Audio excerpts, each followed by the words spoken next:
Howdy, hey. How's it going?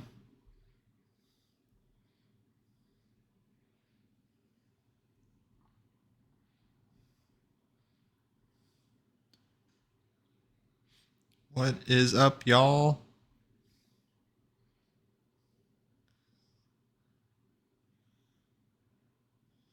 How we looking?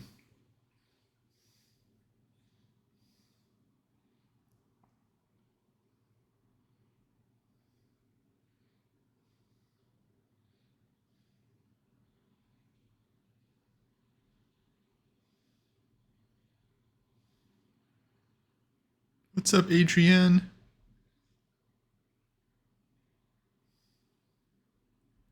Hello, hello. Gonna be doing some OTB studying tonight. We've been looking through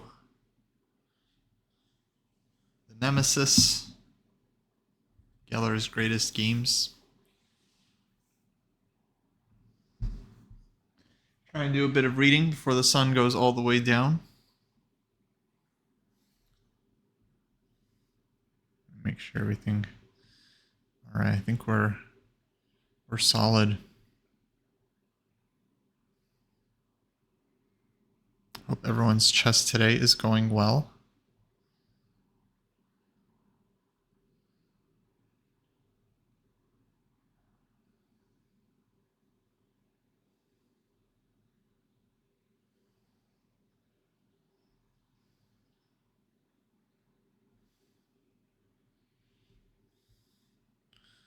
See what's happening in the Discord. Nothing too crazy. I gotta be over here more if I can. That might be doable. Let's make sure everything is set up right. I feel like that's better.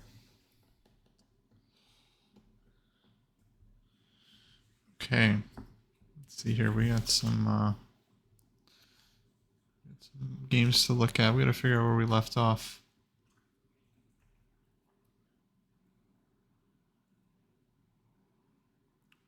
Ooh, we got Geller Pano. That's a good game. Geller Neidorf. I think we did this last time on stream.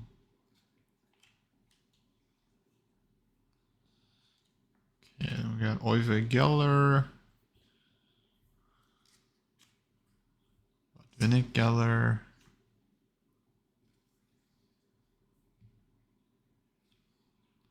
Smyslov Geller. Geller Pano.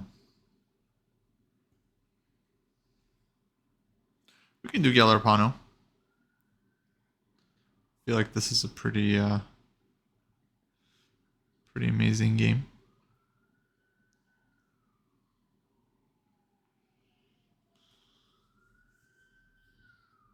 Let's see, gotta put the book.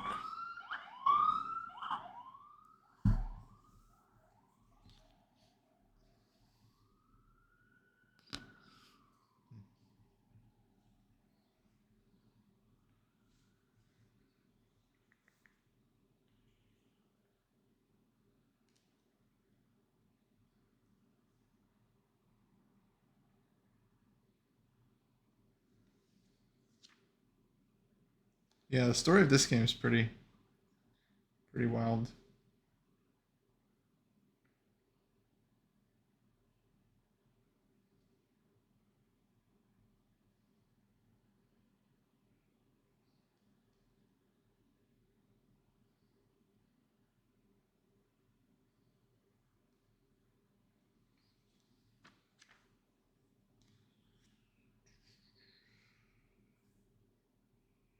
Oh, we're gonna have to let's put the game in. Game we're gonna be studying is Geller Pano.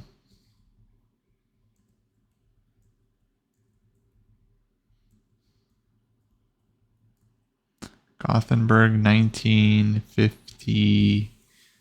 I want to say 55. My bad.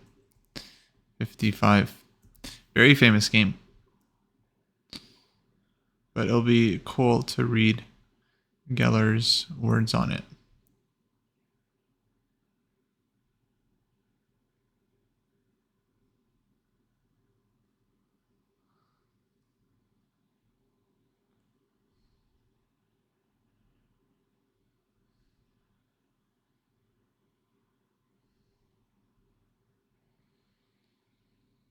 Hmm.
This game is called 3 and 1, which is very cool because he wins 3 games for his team.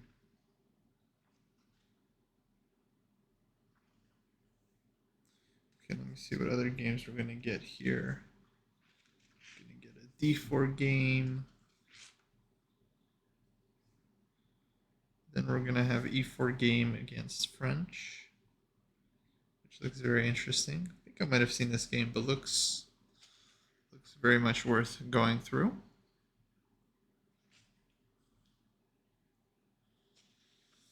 Okay, we got a Nimzo, Geller Petrosian.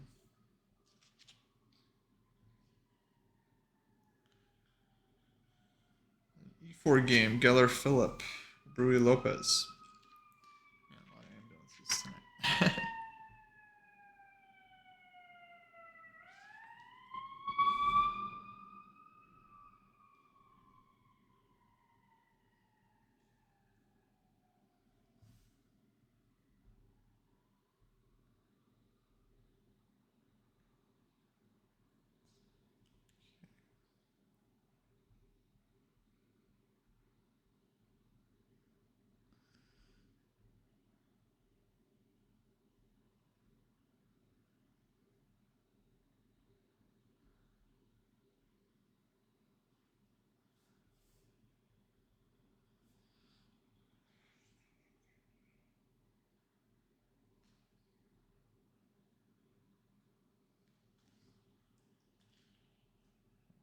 Check one thing.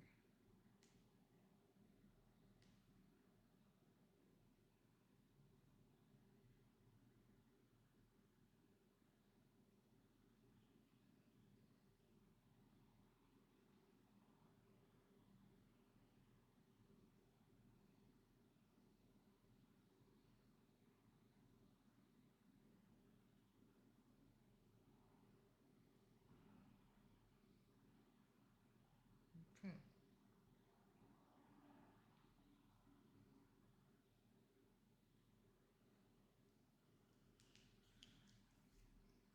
Let's see here. We got Spassky Geller.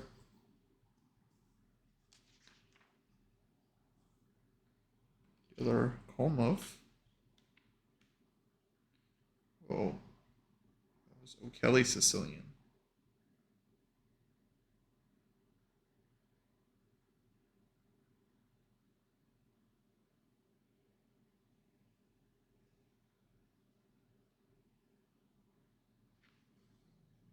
Interesting.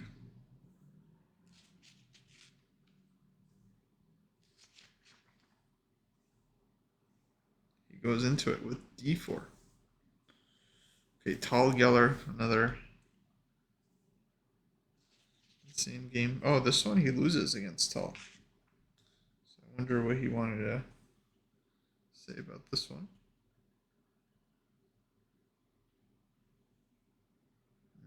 Says he blundered as usual.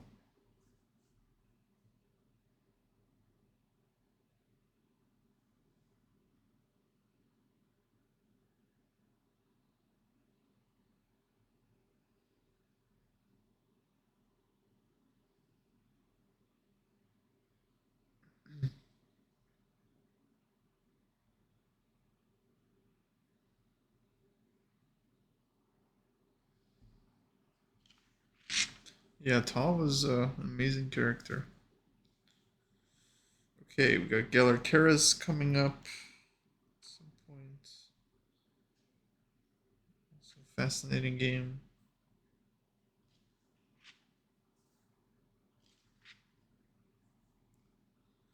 Ooh, Geller Polygaevsky. It's going to be a big E4 game.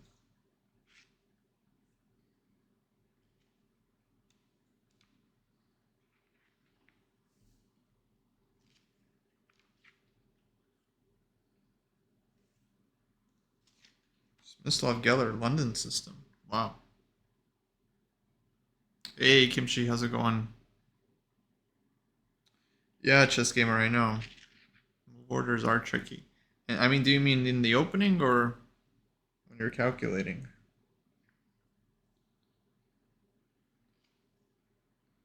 I'm just looking through some of the games coming up that we can possibly play through. Geller Fisher. Oh, Geller Fisher. This game looks very, very instructive. Pretty sure I've seen this one, but it's always nice to revisit the classics. And then we got the Fisher Geller. Oh, he wins both of these games, I think. Oh, very nice. Yeah, Geller had a good score against Fisher.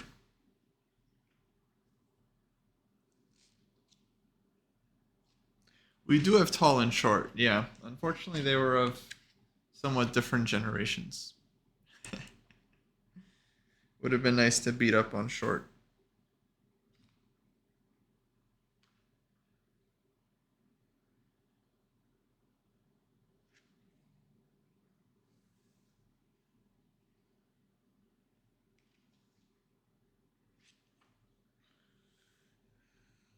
Okay, a lot of games here.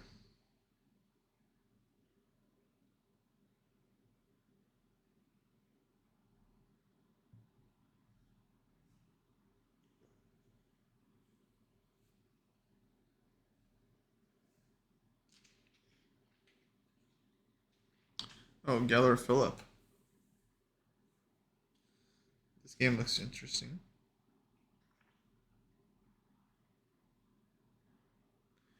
We'll do this one.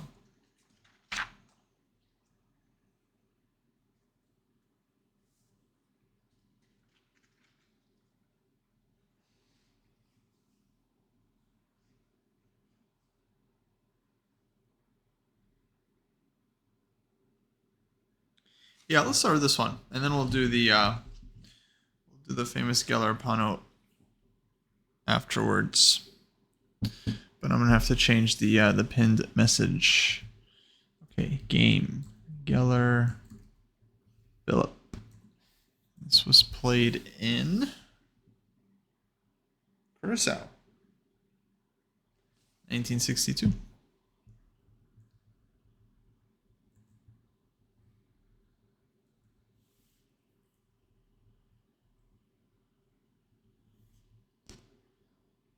And then we'll come back to the Geller Pano game, and then we can still pin that message later. Beautiful.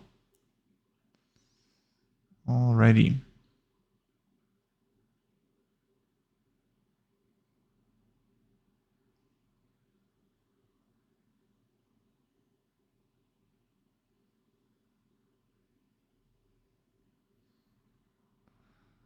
Let me keep this up. Put this here.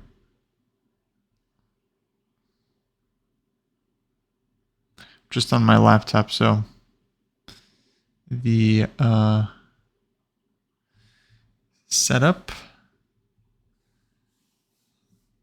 has to be worked through. But I think I think we got it. I think we got it. Okay, so Geller Philip, Curacao 1962, Candidates Tournament. Candidates Tournament, right? That means going for the World Championship. All right.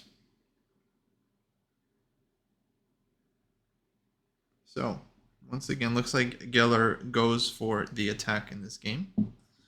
Let's see how it goes. DGT board working. Beautiful.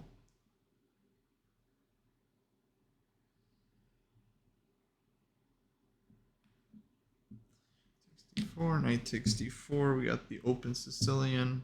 Knight c3, a6, bishop e2. Okay, e6, castles. Queen c7, f4, bishop e7, bishop e3. Today in this situation, I play king h1.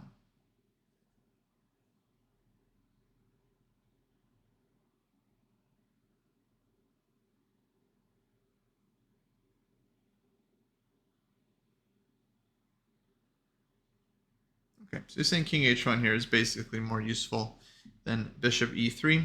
I'm definitely not going to argue with him. Knight b d7, bishop f3. Says the b5 advance is temporarily halted. It can now be executed only with the help of a preliminary rook to b8. That is indeed how black should probably continue, since the idea of utilizing the weak c4 point at an early stage had already come to grief more than once in games from the pre-war years. Lasker Pirtz, I know that game, Con Rogozin, and others.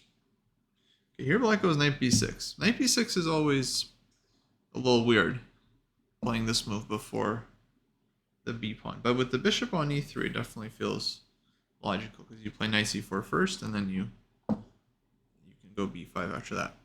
Hey, Super, how's it going? Okay, white played queen e2, and black castled. So he says the obvious knight c4 would at once meet with a combinative refutation. e5.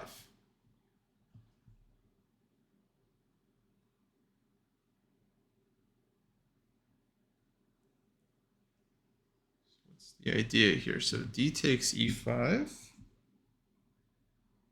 knight db5.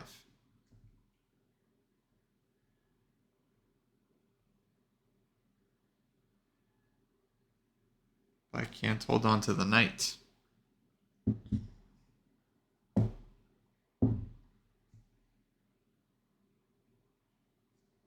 was just going to take that one.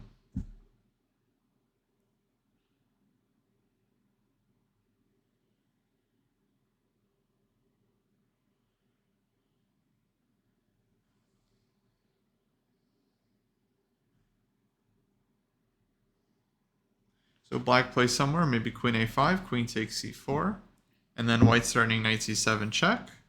So black has to do something about that, maybe castles, but that gives white time to take on e5. And then it's pawn up for white, and the initiative is kind of continuing. Can go a4.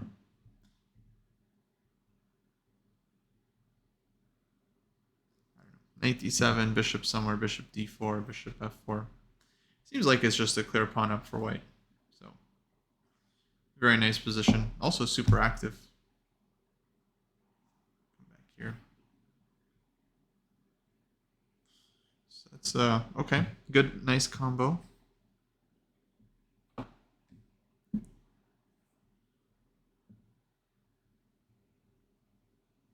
So black did castle.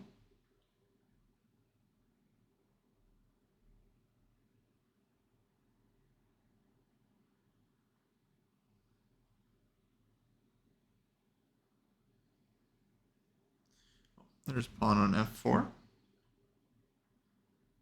Now g4. Yeah, typical plan. Once the king has committed to g8.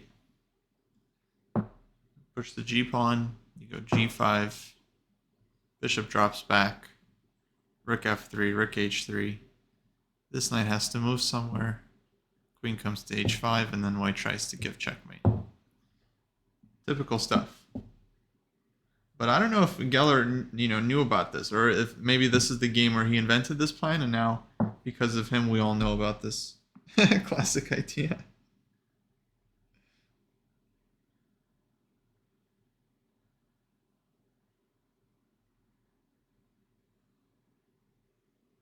Okay, so black went in, knight c4. Hey, Gustavo. Yeah, this was Najdorf with bishop e2. Basically, we got Scheveningen structure, right? d6, e6. Both sides castled kingside, and then white just recently pushed g4, which is a very thematic push. Black counters with knight c4. Geller says if black had tried d5 in response to this, the typical counter blow in the center, advice that has been around for many years, then e5, knight fd7, rook a d1, knight c4, bishop c1. And it turns into a type of French where white is doing really well. Yeah, very nice structure for white. White has the space. You have this f5 push at any moment. You can also try to run the g pawn, h pawn, g5, h4, h5, h6. Very, very annoying for black. And white has kind of a nice grip on the center.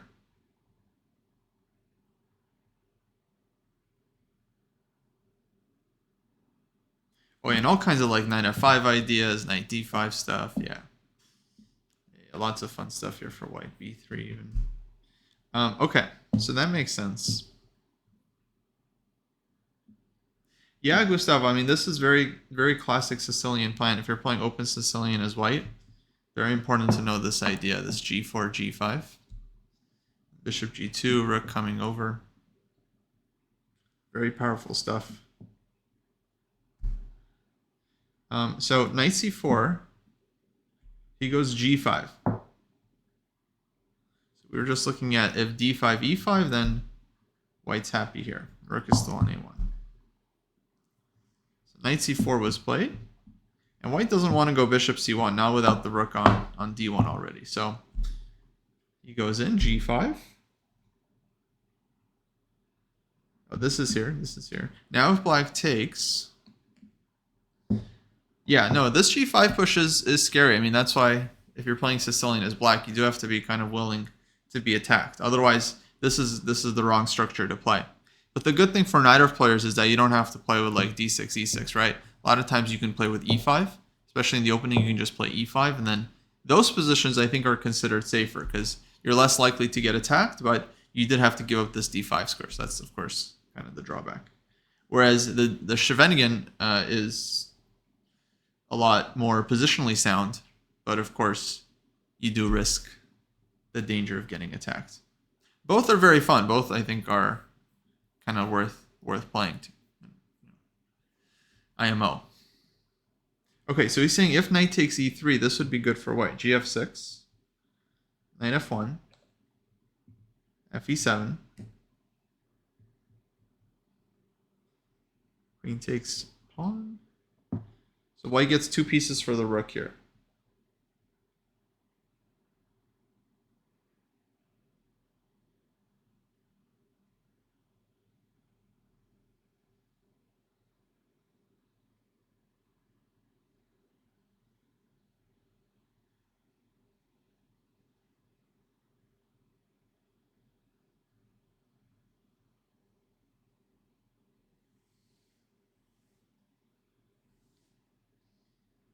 Okay. Yeah, Zondibak, I agree. 2 pieces for the rook in the middle game. It's very, very nice. And you have a lot of pawn breaks as well. You have e5, you have f5. So a lot of ideas to generate some play for the pieces. Looks like there was a point or earlier I want to go back that we missed. Yeah, e5 might be a move for black, but e5 always gives up d5 square, right? So this is a big drawback whenever black plays e5 in these positions. That's why white often is trying to hammer with f5, you know? It's the whole idea behind like the Fischer-Sozin attack. That one has the bishop on b3, but same kind of stuff. You're just trying to create this this weakness.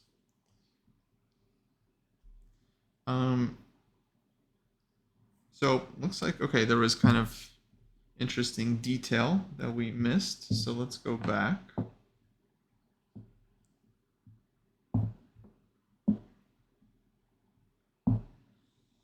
Okay, so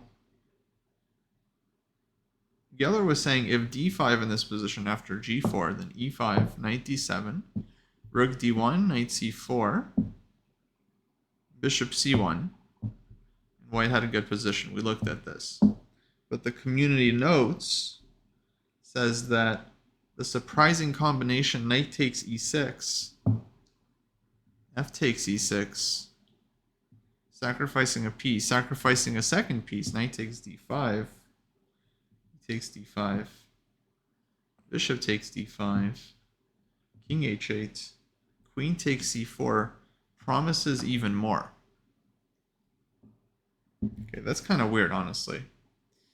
We sacrifice, we're still down a piece. Granted for 3 pawns. So I understand that maybe computer gives white bigger advantage here, but in the other position it was equal material and, you know, everything was comfortable. I don't know if this is that so much clearly better for white.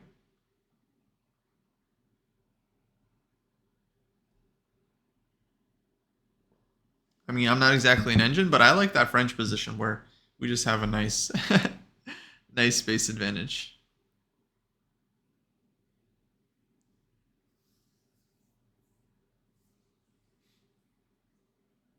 Anyway. Yeah, definitely easier for white this position. But kind of interesting detail. Maybe that was stronger.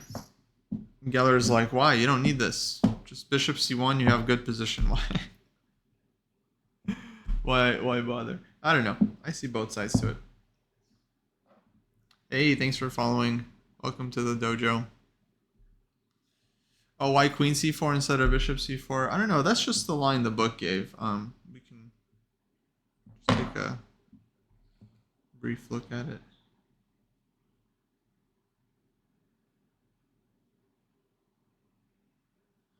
So it was here, here.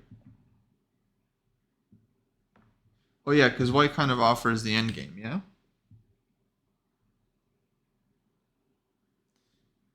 Yeah, I mean, even in the endgame, I think the pawns would be strong. I don't really see anything too crazy with bishop takes c4 here. I mean, this looks perfectly reasonable. I think it's just computer stuff. My guess, and this is not 100% serious, is that computer said queen takes c4 is like 0.8 for white, and then bishop takes c4 is 0.78, or something to that effect. So they gave queen takes c4 instead of bishop takes c4, which, you know, is also logical. To me, it looks like both moves are fine, unless we're missing some. I don't really see a clear tactic. I mean, I think this makes sense. It also makes sense to go for the endgame as well, just because the pawns will be strong in the endgame. So I don't know. It's a weird. Not super clear. Not super clear.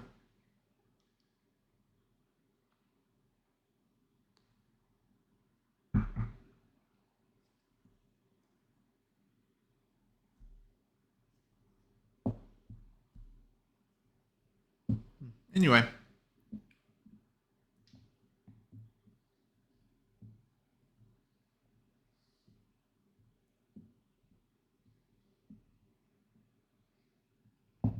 So, knight c4, g5. Now Geller says 98 was the best try. Forestalling white's raid which follows.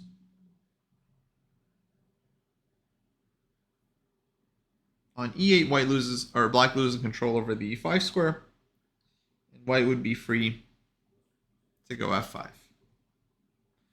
Not losing time with bishop c1. Although community note says that white would do better to defend the pawn. Is after f5, knight takes b2, the attack doesn't give tangible results. All right, the community notes can just shove it, okay?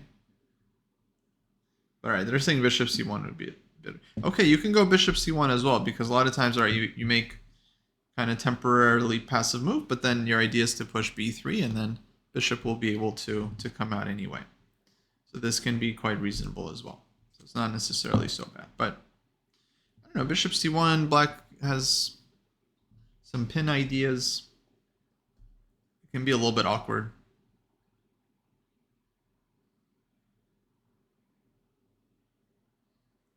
Yeah, community notes wish they were as good as Geller was. Of course, anyone can be smart if they've got the engine.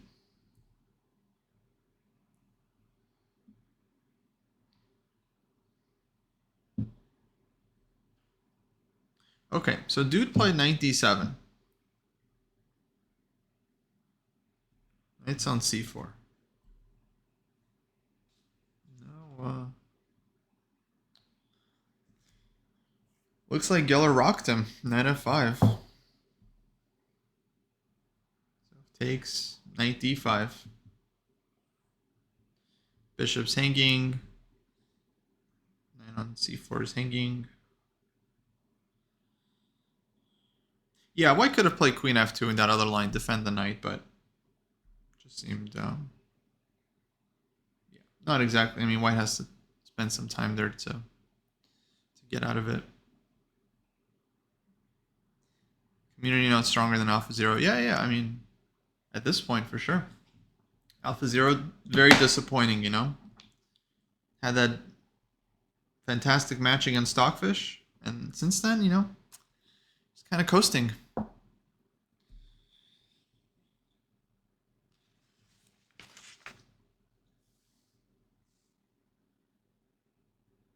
Okay, so this is just terrible for black. White gets the piece back.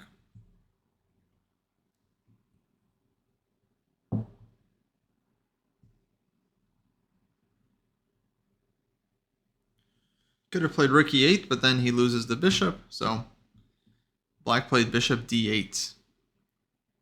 Yeah, AlphaZero really fell off. Very disappointing.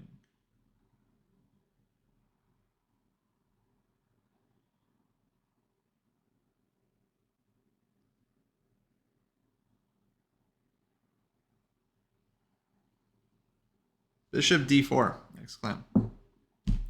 Wow. Bishop on e7 not even hanging anymore. He's still leaving the knights. Guess there's still going to be knight d5 problems.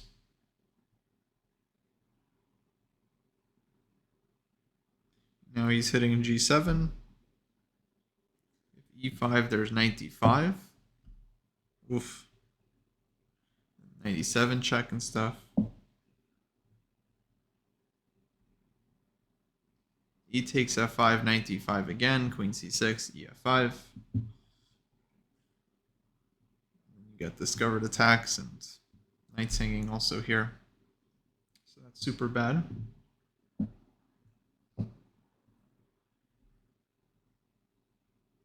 And g6 allows knight h6 mates. Okay, easy stuff.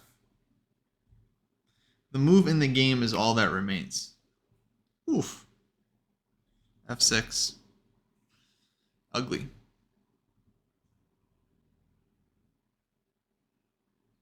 The games like this make me want to play Nightorf. Yeah, absolutely. Makes me want to play both sides. I mean, it's fun to play as white, for sure. You get to attack. I think it's fun to play as black as well. Maybe don't castle as early, you know. But you get your counterplay, your b5. I mean, so many of the top guys play it, right? It feels super fun. I actually do want to pick it up at some point. Magnus plays it. Caruana will even play it occasionally. Naka, Aronian was playing it. Seems super fun. Yeah, I know some ideas from the white side. And I've been playing Sicilians for for a while now as black, so I feel like a lot of the ideas would transfer. Okay, king h1. I mean, this is the thing though. I mean, playing like this is not exactly easy for everyone. Yeah, Giri and Maxime. I mean, I didn't even mention them, you know, because they were so obvious. Believe me, it's not because I was forgetting their names. It's just, you know, they were just, you know, so obvious. I just assumed they didn't even, you know, they didn't even need to be said. They didn't even need to be said. But yeah, Giri, Maxime, Giri, Maxime. And then okay, you have all the like 2700 GMs that also play it. You know, lots and lots of strong 2700s as well.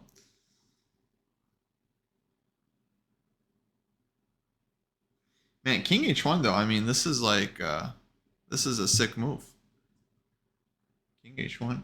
You know, Kasparov was known for making this kind of move, like prophylactic king move. This isn't really prophylactic. This is more, I want to put my rook on G file and attack you kind of move. So more a tactic rather than prophylactic.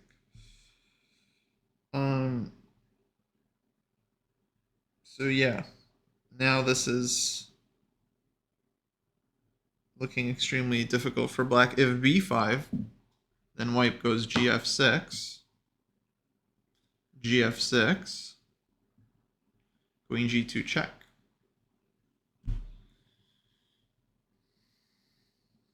King f7, bishop h5 with a nice little Polgar mate. I think that's puzzle 672, if I remember correctly.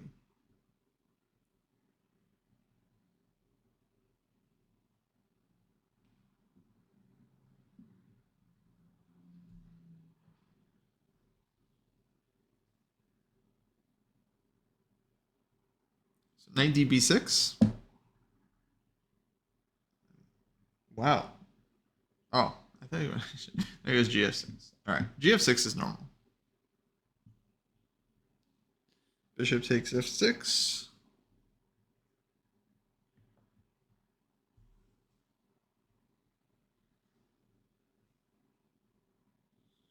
Okay, so he says black wasn't interested in the variations after e takes f5, f takes g7, rook e8, bishop h5, bishop d7, bishop f7 check, takes, queen, takes, no, rook takes, because king takes, there's queen g2, queen gets in, but rook takes, there's still queen h5 check, king f8, queen h6 check, king e8, rook g1. Oh, rook g1. Oh, yeah. That's going to do it. That's going to do it. Because then you got the second rook, and then black's rook doesn't get in. Yeah. That's GG. Black king just mated. Just it can't get out in time. Everything's hanging. Everything gets lost on the G file. Okay, very nice variation.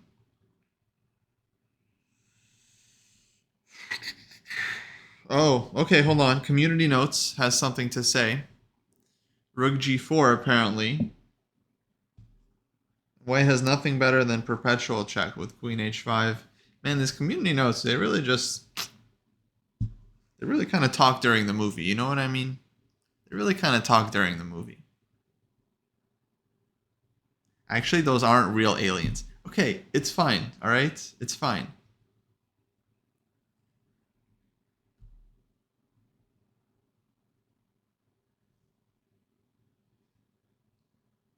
So let's go back.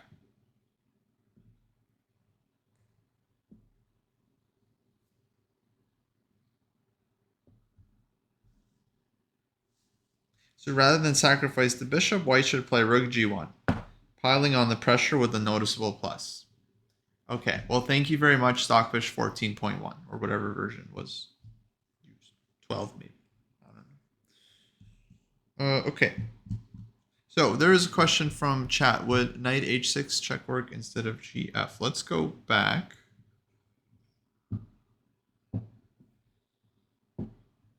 So was this the position, Luca?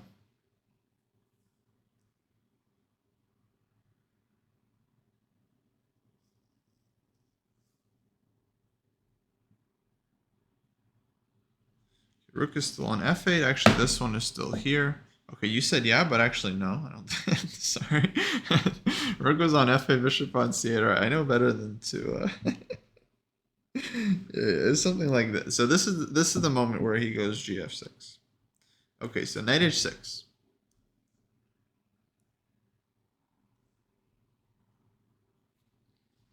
Okay, so pawn takes knight. You want a gf, right? But then bishop takes. So it's kind of important. Rook was on f8, not on e8.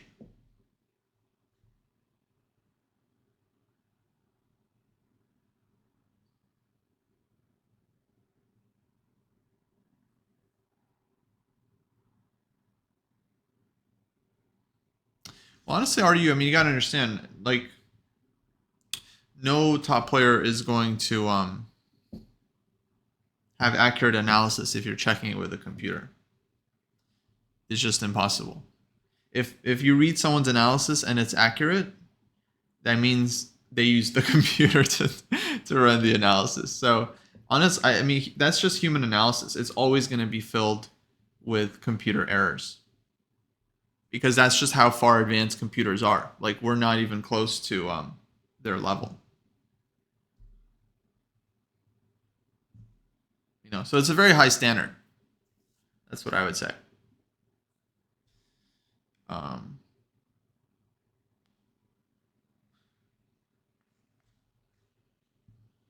So yeah, knight g7 could be a move as well. Queen takes. Actually, I would take with the king.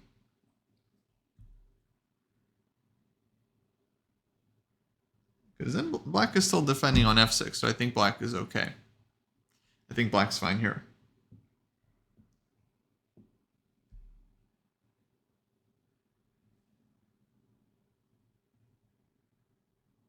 So this is where Geller takes. So he's saying that this would be a piece sacrifice, but to him it looked like he had good attack. Community note says it's, you know, at best a draw, but still it's very hard to go for this.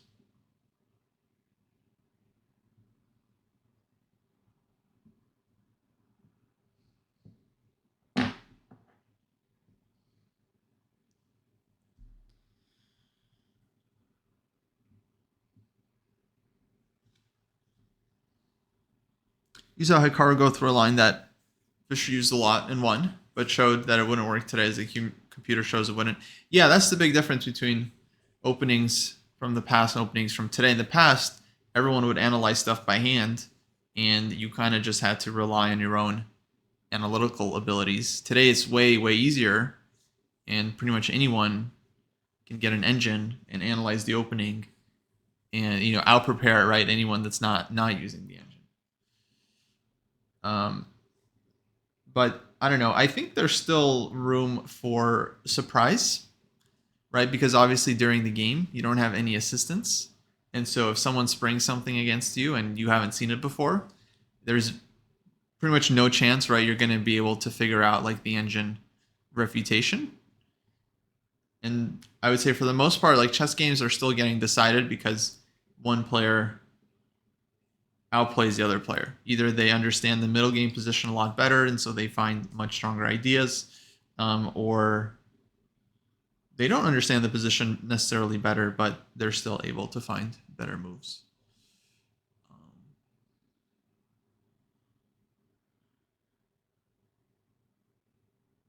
So, yeah, I'm a big believer in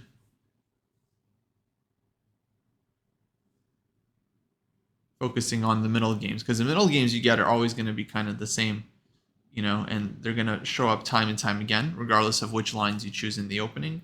So that's why it's very useful to learn a lot of the middle game ideas, because they'll be kind of transferable across a lot of the variations.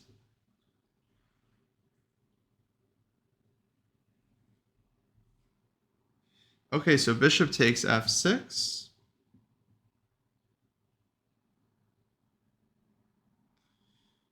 So black plays it safe. White took on f6. Rook takes f6. Now knight takes d6. Ooh. Geller says get wrecked. You had a chance to take my knight. Now he's got e5. The strongest continuation of the attack. Now knight takes d6 is bad in view of e5. Rook takes f4. E takes d6, queen takes d6, rook a d1, queen c7, bishop e4 with dangerous threats. Okay, yeah, it's clear. Black's king is very open. There's a queen h5 in the position, a bishop takes h7, all kinds of stuff.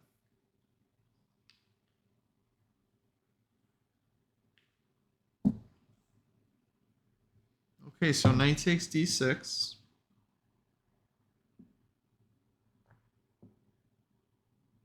This one's going. Rook takes f4. Knight takes c4. Knight takes c4. He says in the event of queen takes c4, Black would face difficulties due to queen d2.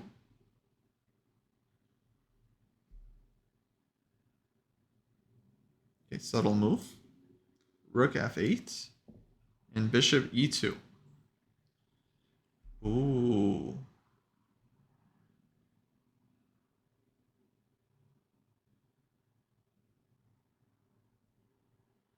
Black has some back rank problems.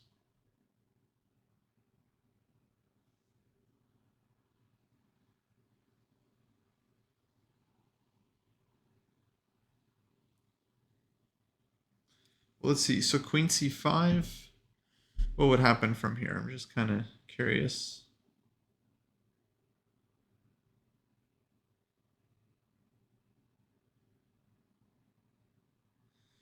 Okay, let's say rook takes rook.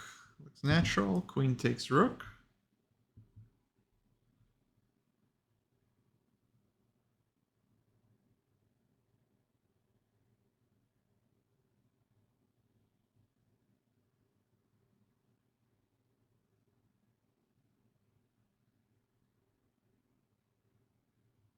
Okay, white has a lot of moves here. Queen d4 looks like a move. Rook f1 first.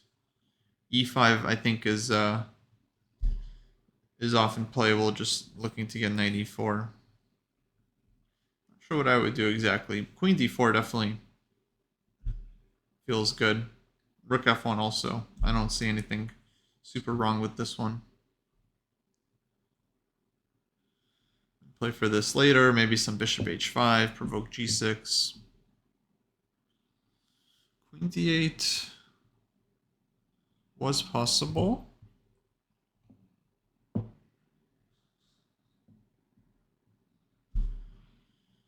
But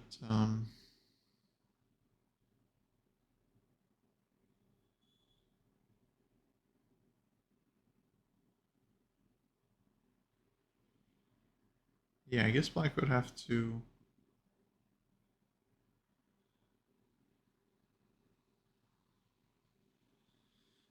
defend here.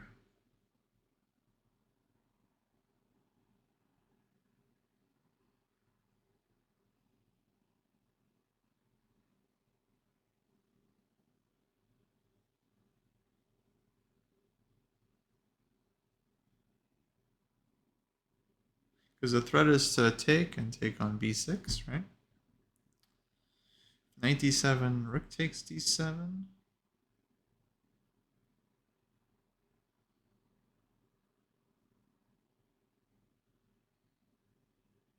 Yeah, actually looks really strong.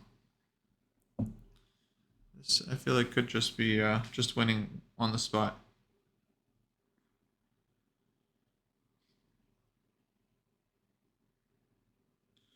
Okay, so that shows the danger.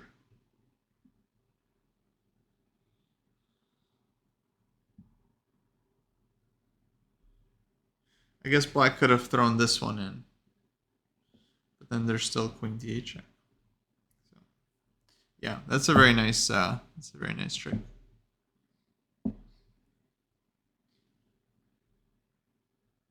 Okay, so black played knight c4. There was a capture. Now rook is still here, queen is still here. So this was the position. We had queen c4, queen d2, rook f8, bishop e2. And we had this thing in here. So knight takes c4.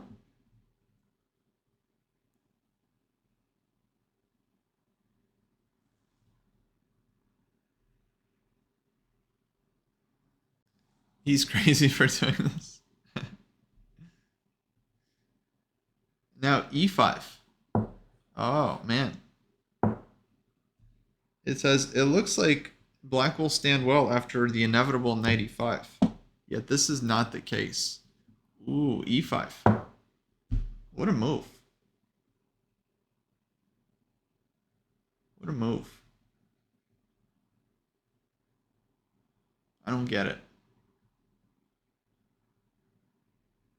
But, what a move.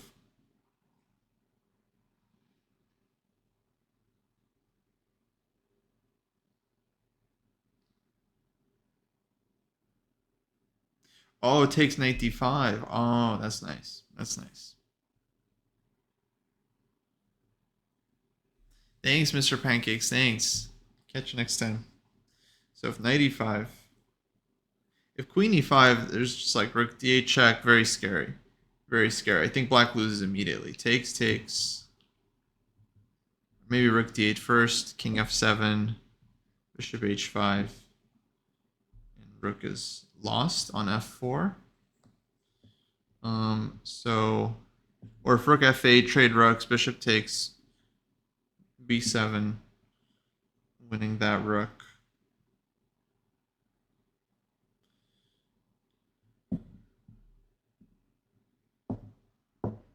Then if knight takes e5, I think he wants knight d5.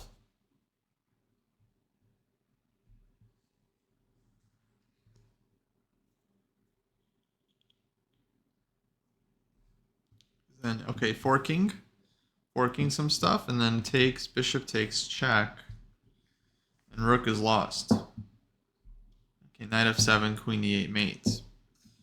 Right, so bad news bears for black.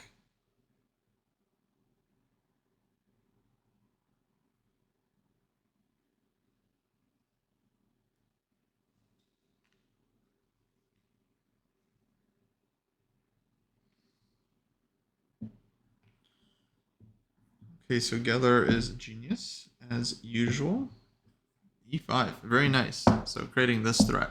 So book says best defense was rook f7. Kind of fighting against this.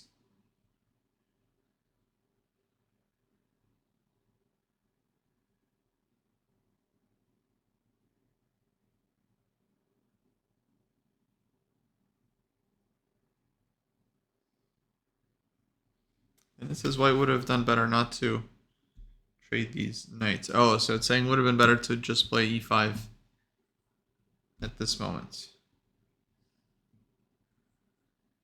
In the game, he traded once on c4 and then pushed e5. But it's saying he should have just pushed e5 here. Yeah, makes sense. Makes sense. Okay, very interesting. And in this line, point is in this position, knight d5 doesn't work. Takes, bishop takes. Black has bishop e6. Engine move. And takes. Rook still on here. Queen c6. So this would be fine for black, or winning. Okay.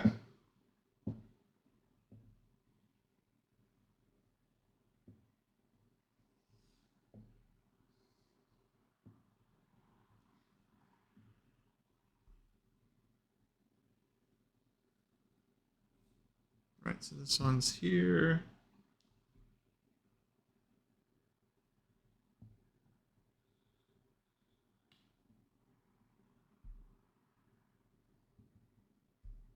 Uh-oh. So dude played bishop d7. And then Geller just like looked at him and was like, hello. I had a threat, boss. What's this? Hello. Finishing the game at once. Black resigned. After takes. King h8. Rook takes. Knight takes e5. Rook e1. White is the exchange up with an attack. And then if knight g6, there follows rook f7. Knight f4.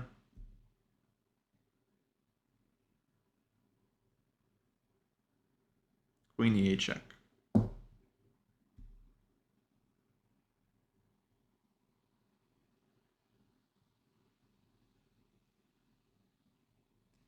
Beautiful.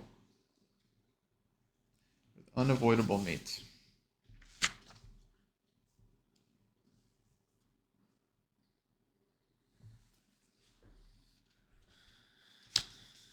Okay. Any questions? I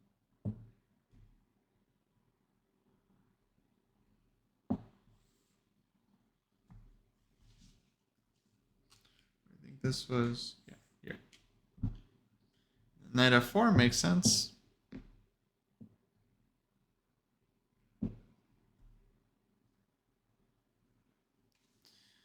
Who is this community? Well, this is Chess Dojo.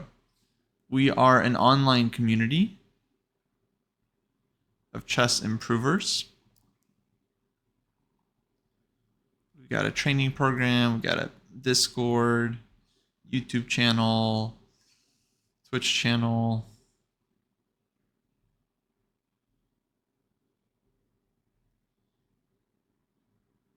Discord.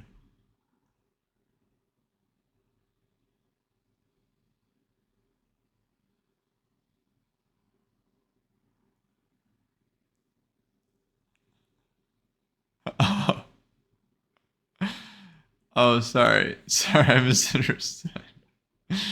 Right, the community notes. Yes, I apologize. Thanks for following, folks. Thanks for following. Right. So this is the book, Geller's Greatest Games.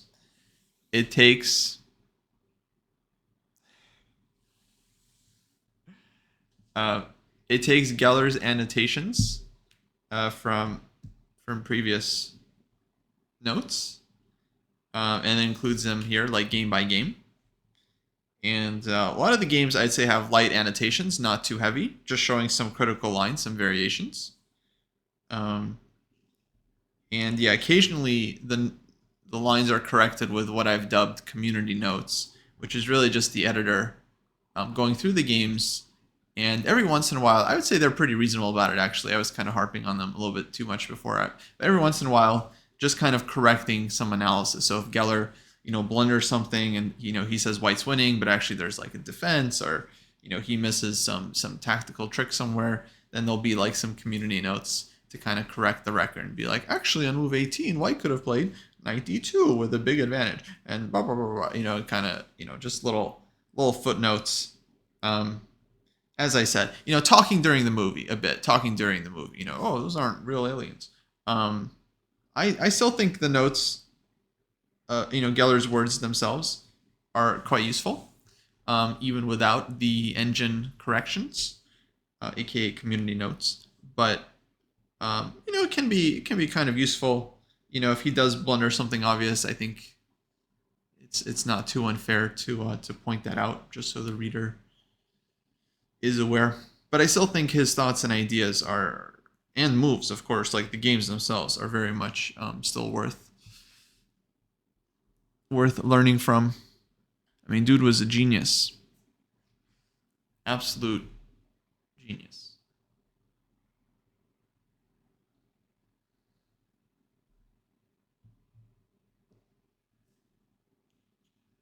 Okay, guys, you want to do famous game? Geller Pano? I have a new message to pin.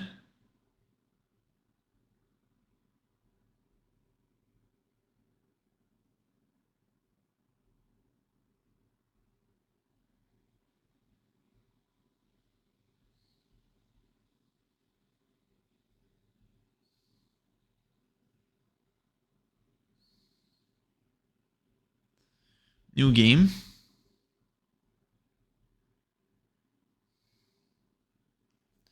Yeah, I mean, I think there's a balance. I think there's a balance. We definitely don't want like random engine lines that are not relevant to the game.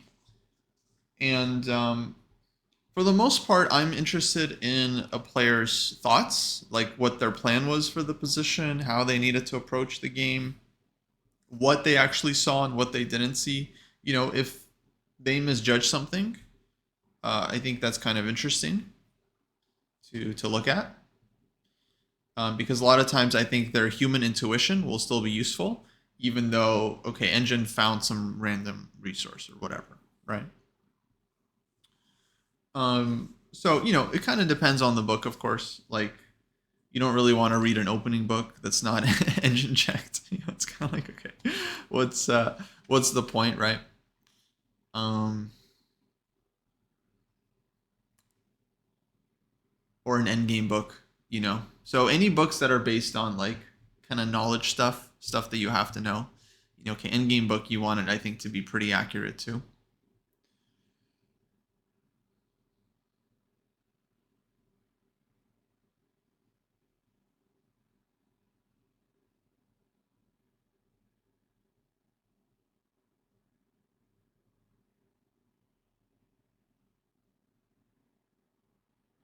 Yeah, I mean, no top player is perfect. I actually think Geller, all things considered, is like extremely like pretty accurate to be honest. Like I was looking through a lot of his games because I when I look at games, you know, I do want them to be pretty reasonable. I don't want them to be kind of yeah like filled with blunders or anything. So if it's like a well played game from one side, you know, I kind of want games where that side is kind of leading the whole time. And I gotta say, Geller like had a lot of games where he just plays well, start to finish, white to black. Like if you looked at the Lichess graph of the game, it just goes up and up and up and up, and the bar never crosses into black's territory the whole game. And then maybe he misses like the best way to win at some point or whatever, but he pretty much keeps the advantage through the whole game and eventually converts, you know, pretty fine technical style. Um, so yeah, actually, yeah. I mean, this is why I'm going through his games because I feel like he had a lot of, especially the next game. I mean, I think it's pretty genius. Do I find that playing style is even more pronounced when you read the annotations? Yeah, definitely. I mean, yeah, reading through these notes, it's clear like Geller, he liked playing for the attack. He wanted to like complicate the position. I mean, he's kind of like a mini Tall. He was like a less flamboyant Mikhail Tall. He was a little bit more reserved, a little bit more practical. But his games kind of resemble a lot of the same qualities, I would say. Yeah. Okay, one thing here. If we can. Oh, okay, I think I managed to improve the lighting a little bit. A little bit. It's not great in the living room. We don't have the professional lighting. You know, it's not exactly global chess league up in here, but it can be. It can be. Support the stream, folks. Thank you. We can get some fresh lights in here. Definitely want to do more OTB streams. Okay, let's reset the board. Next game is very famous, but I think very much worth going through. And I haven't really read his notes on it, so that'll be interesting to see.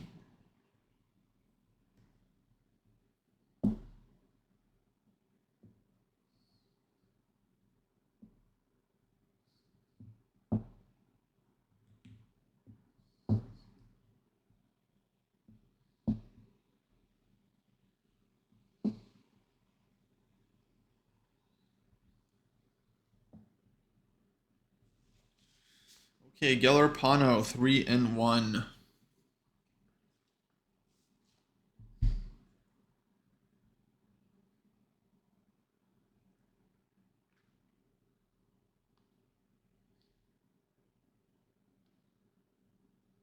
So yeah, Bait, I don't know if I answered your question well, but I think in general, the real player kind of comes out through their annotations.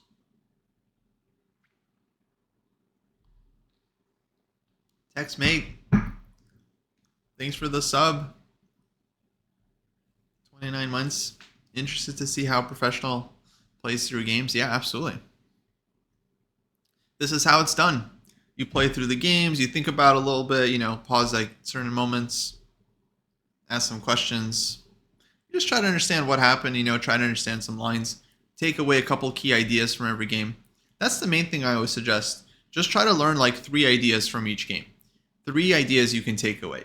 Some theme you didn't see before, some kind of tactical idea, some strategic motif, anything you feel like you can use in your future games. Just try to come up with 3 moments that make sense to you.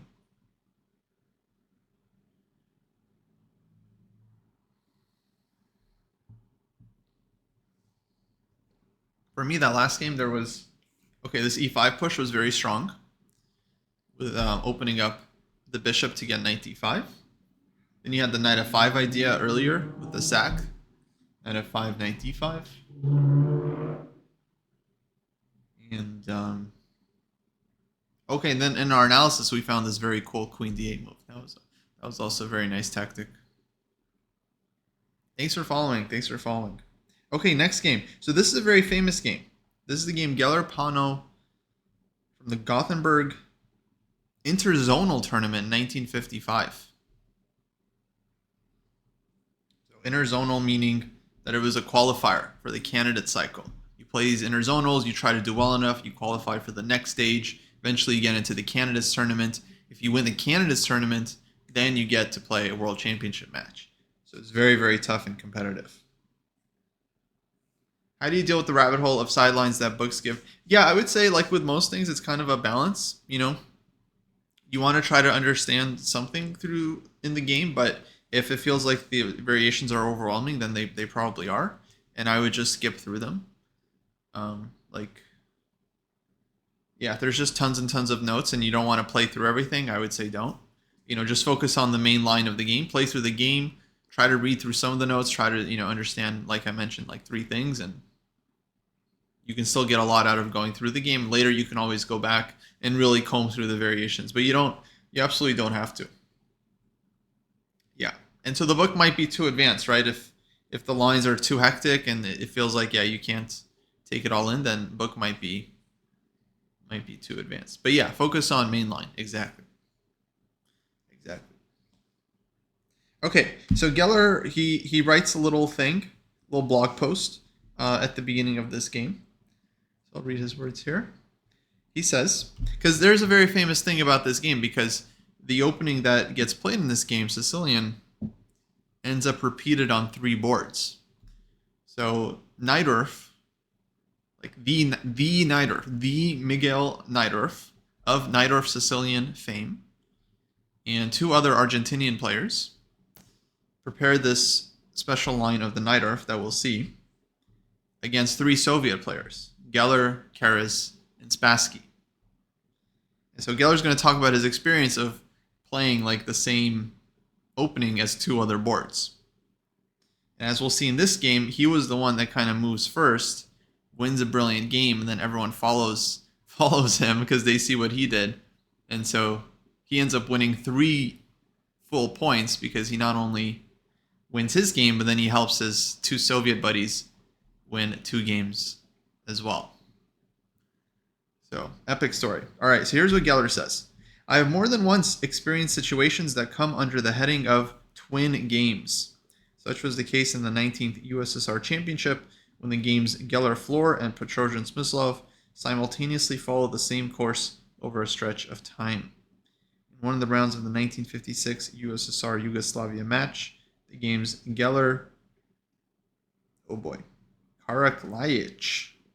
Karak-Lajic and Averbach-Ivkov coincided, as did Geller-Karpov and Hort-Hesht in the Budapest Interzonal Tournament of 1973. And finally, there is the game we're looking at now, which had 2 identical siblings, Keres Najdorf and Spassky Pelnik, at unique event in chess history. It was subsequently dubbed the Argentine tragedy. Argentine, right?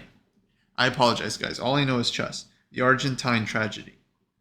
In principle, when involved in twin games, you're better off occupying second position, as you can introduce improvements utilizing your neighbor's experience. He's so subtle. Unfortunately, I never once managed to do this. I was always the one to utter the first word. Sometimes this resulted from my keenness to solve the problems of the position myself. Sometimes it was because I detected the presence of twins only after my colleagues did.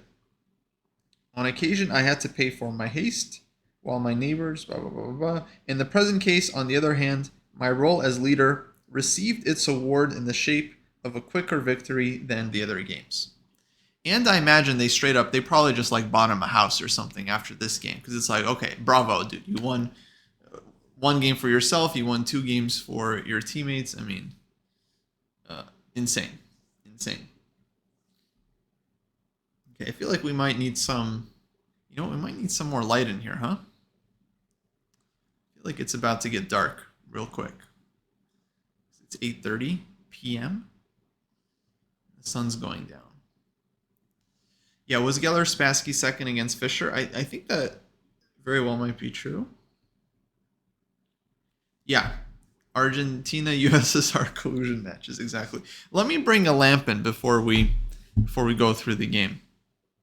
It is kind of dark. All right, so give me 1 second, folks. Be right back.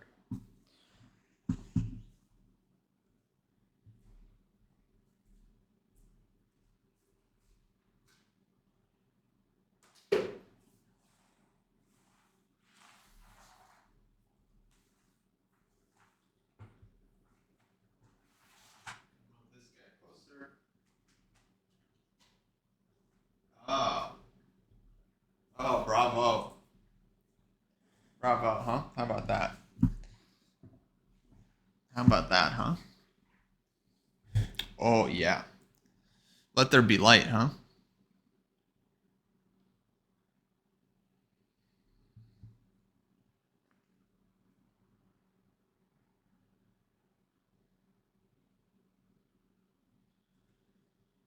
Okay.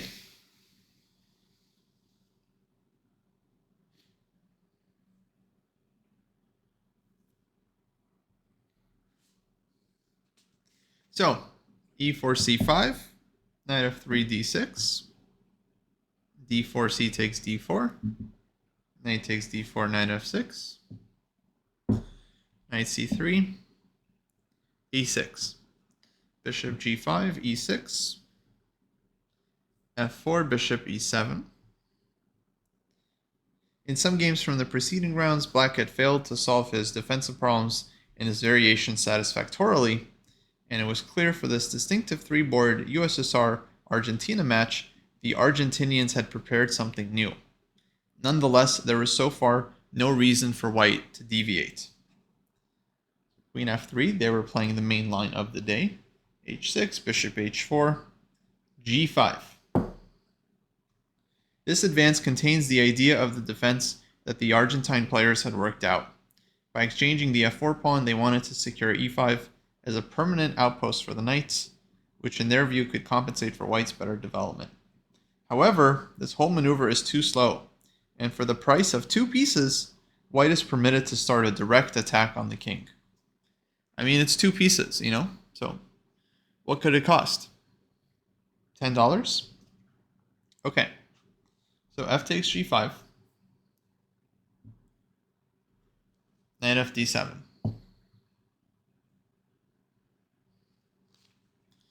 So that was Black's idea.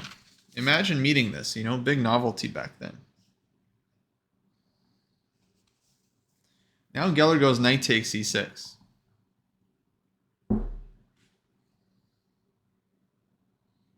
Fe. Queen h5 check. King f8. And now something unexpected occurred. The point is that at this moment, Spassky and Keres were still only preparing to sacrifice the knight on e6. So Geller sacked first, The other two guys were watching this game. And so their opponents were watching this game, excitedly discussing something. Then Nydorf came over to me and straight out, interrupting my thinking, declared, "You've got a lost game. We've analyzed it all."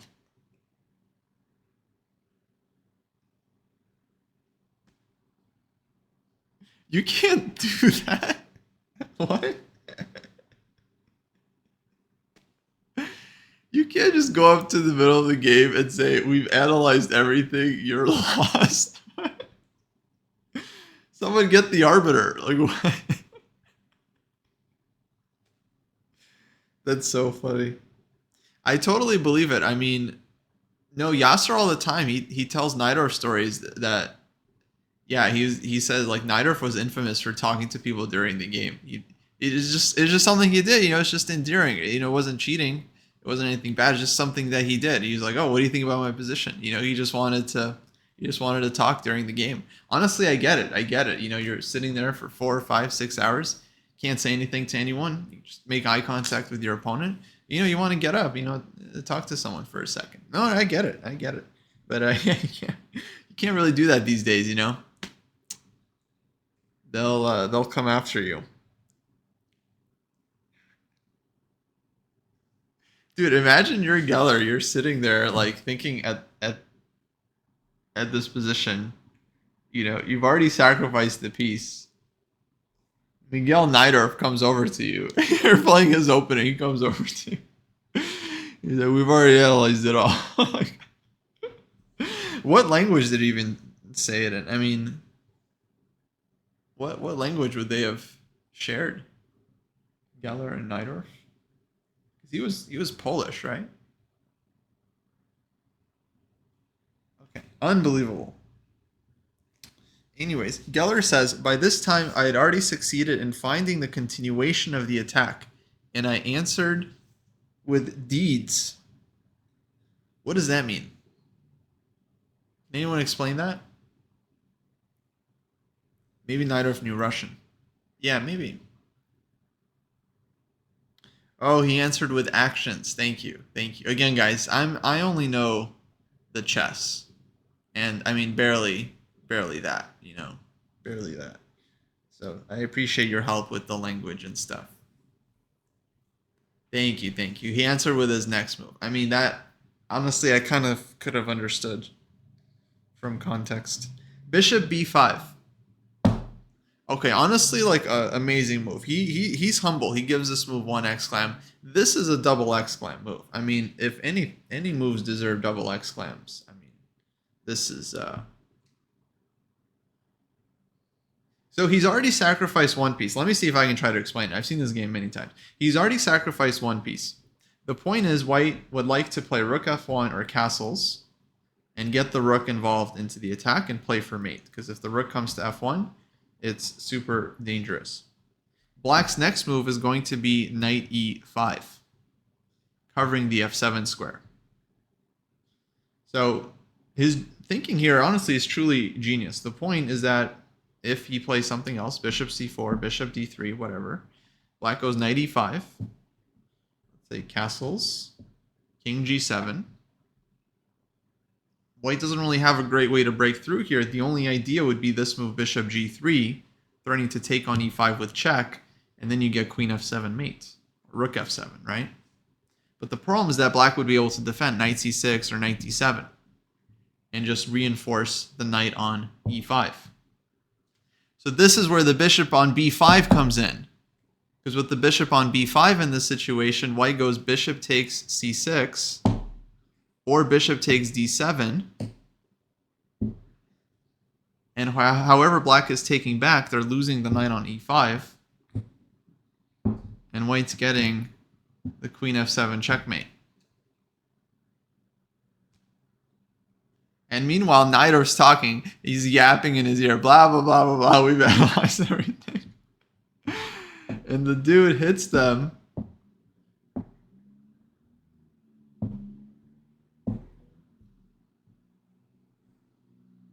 With the bishop b5. I mean, genius, genius.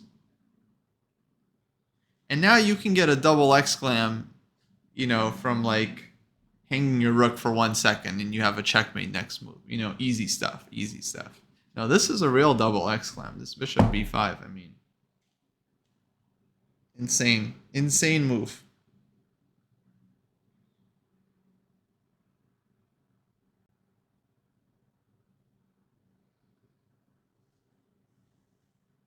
Yeah. Hey, Dylan, how's it going?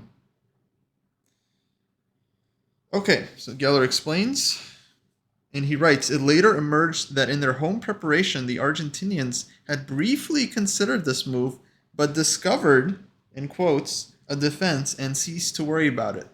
All the same, when I played my move, Najdorf and Pilnik somehow became agitated and went away to their boards. Afterwards, they were to glance at our game again and decide that their preparation had a hole in it. Poor guys. Oh man, brutal. Imagine, you know, I mean, this is why it was so much fun, you know, before the engines. Nowadays, like, you wouldn't prepare a line with, um, you know, that had a tactical hole in it, right? But that was what was so fun back then, is that you had real battles of analytical skills.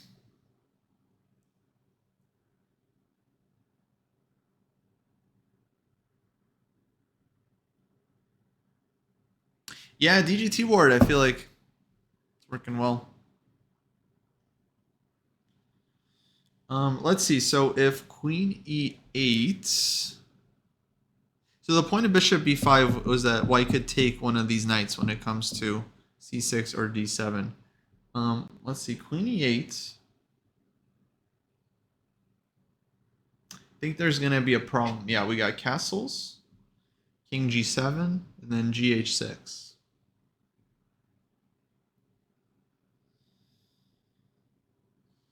And Rook can't take, right, because of the queen, and King H7, then Rook comes into F7.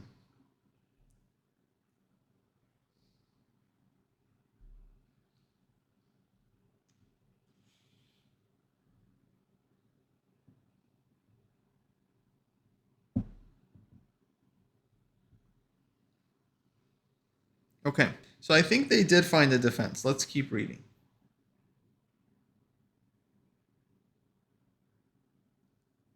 So, yeah, the strongest defense for black was found a good deal later, after a multitude of investigations that were published in virtually all the world's chess magazines. Rook H7. Yeah, that's how it was back then. You know, you like some amazing game is played, everyone analyzes it in the magazines, no one has an engine, you know, people are just using their brains. And then, you know, it could be mistakes made and everyone's like trying to follow the latest analysis. So Rook H7, and looks like the key continuation. I think Fisher is the one that found this one too. You guys know who that is? Castles, King G8, G6. But I checked this one recently with an engine, and okay, I think the book says that it's like equal or drawish, but I think the latest engines say like White still has a very, very strong attack here anyway. So it doesn't diminish anything about Bishop B5, okay? Everyone can shut up. They can shut up. All right. Rook F7. Sorry, I just got a little triggered. Bishop takes. A lot of haters on this game. A lot of haters. But I think it's an amazing game. They're like, black had computer defense. Shut up. All right. Takes. King takes. Queen H7 check. King E8.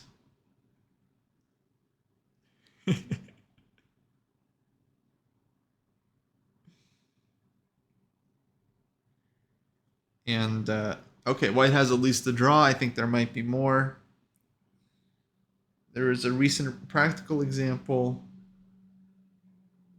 I went Rook F1, Bishop F6. This is the community notes. Check, King E8. Here, E5. Okay, eventually they drew, but I mean, super complicated position. Knight E4.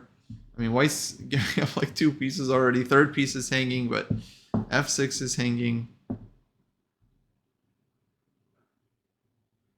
So this was later a draw. This is the game Balag Negi, Dubai 2011. Both grandmasters, very strong grandmasters. It is furthermore obvious that after their change of roles from hunter to hunted, the Argentinians could not, in over-the-board conditions, have found such a complicated line, which is the only one permitting black to cling on at the edge of the precipice. Yeah, what an author. Okay, let's go back. Who remembers the position? Let's think logically. Bishop was on b5. I remember making a big deal about that. Pawn on e4. King was here. We were threatening f7. King was here. Okay, we had that rook h7 position. Bishop h4. So we didn't have bishop g3 yet. Okay, I think this is it. Bishop b5.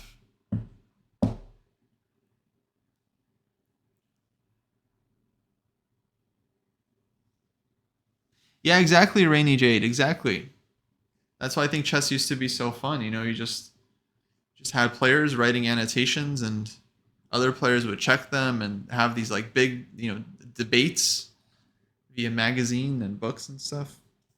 I think that was super cool.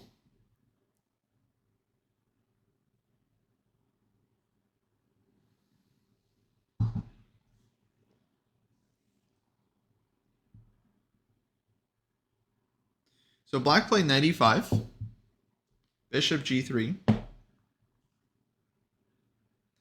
That's it. Black is no longer able to save the game.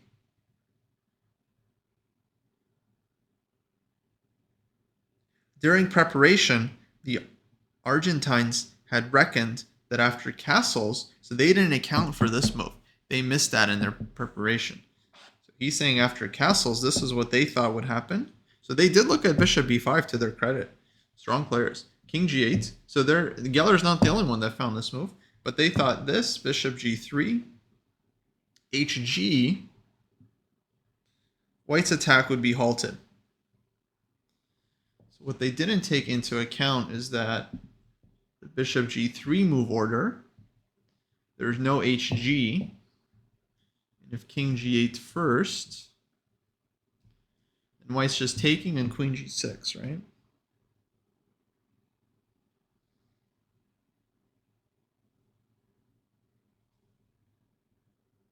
Yeah, so if king g8, then just bishop takes e5, de, queen g6 check, and you castle with the win. You always castle, guys, okay? If you go rook f1, it's disrespectful to the game. I mean, if you can go rook f1 and win, or you can castle and win, always castle. I mean this, guys. Very serious. Very serious. Don't do this to yourself.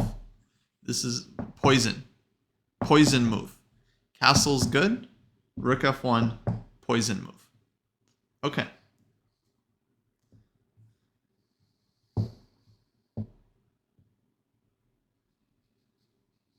Yeah, Gary Chess will come after you, right?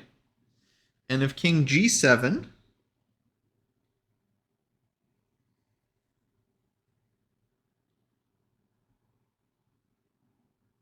this fails because a bishop takes e5, de, oh, castles,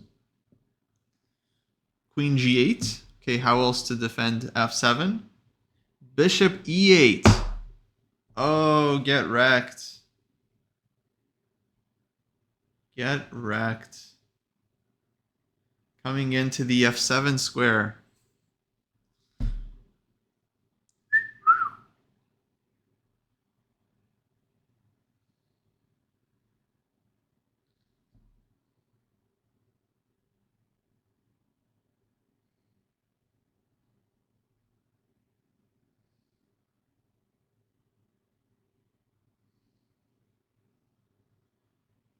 Beautiful.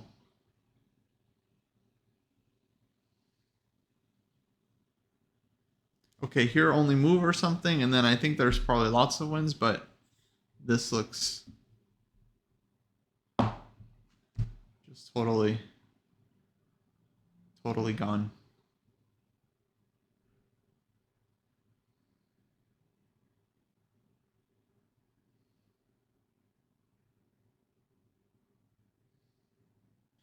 Is there any day we play viewers? We do play them occasionally. There's They usually don't get like scheduled ahead of time, but sometimes we do it. It's kind of like first come, first serve basis. Okay, so beautiful line, bishop e8. Fantastic move. So that's what they missed. That's what they missed in their prep. I mean, they prepped this super far, and well, I mean, can you blame them? They only looked at castle's check in this position. I mean, okay, like, yeah, can't really blame him. But Geller, I mean, he finds super accurate bishop g3. Hey, Savage Muffin. Yeah, pretty much. You got a chessboard, you got a book. I actually did a whole video on it. People made fun of me because, the video in the first like 2 minutes, the video is about how to study from chess books. And I'm like, step one, read the words on the page. Just read, take it in, then play through the games, ask questions, try to kind of have a balance of going through it, not getting too bogged down. Yeah.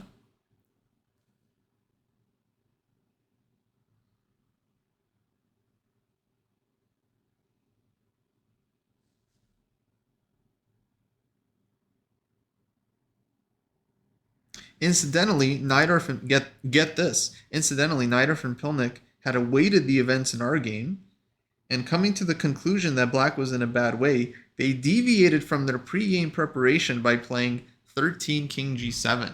So instead of going knight e5, because they saw bishop g3 and they were like, oh, shoot. So they instead played King G7.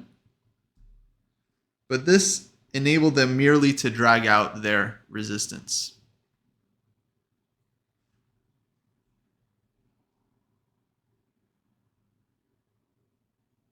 Yeah, I think King G7, White King Castle as well, and still big problems. Big problems. Knight e5, Bishop G3, etc.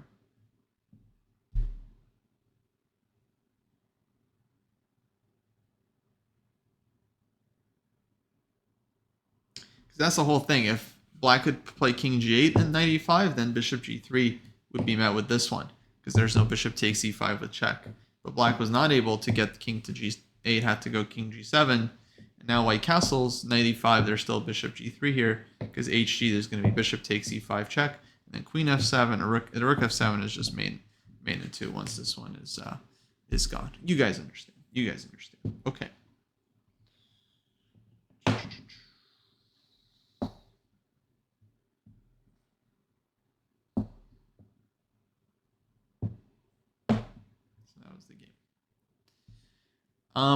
The interface I'm just using the DGT. It's called the DGT tester, and yeah, it works pretty. It's very smooth. It's very smooth because it's just connected directly to the DGT board, so it doesn't have to go to chess.com or Lichess or anything. But yeah, basically you just download it. I need to fix the crop a little bit. A little bit more.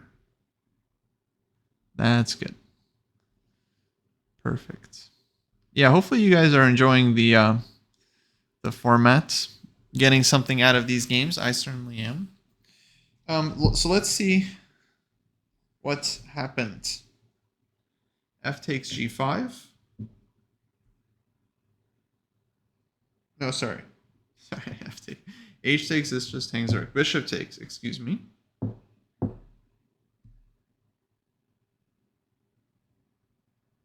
Castles check. How could you not play this at any points? Although Geller says this would have been easier to take first and then go castles. Thanks, Pav. Appreciate it. Castles. King went to e7. Because if King g7, then it's just mate in 2. Bishop takes e5, and then Queen f7 meets. Thanks, Q. Thanks. Folks, we got the real Q in the chat. Q. Making time from his busy schedule.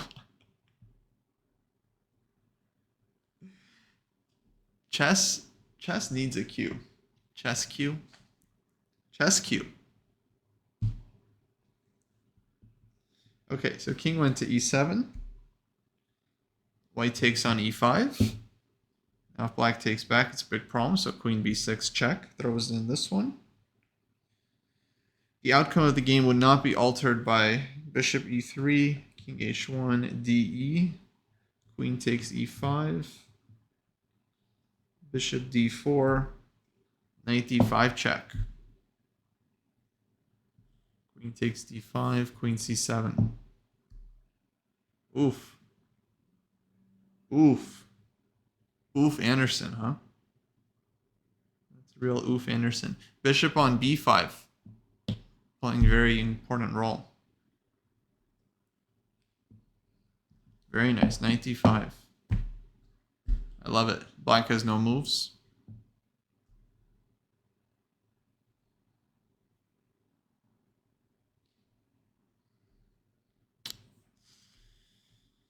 Beautiful line. No community notes on that line, so I'm going to assume it's fully correct.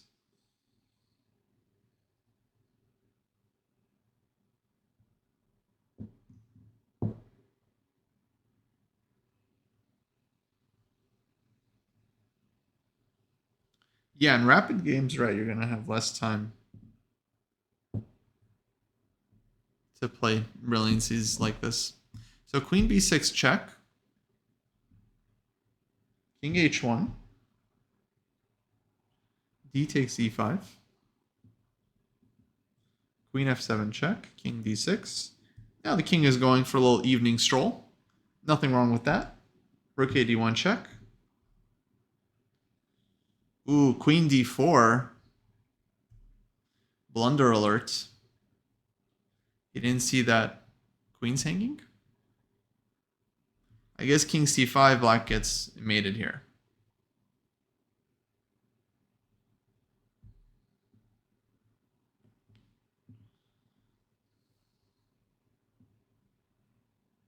Got the old queen c4, queen a4.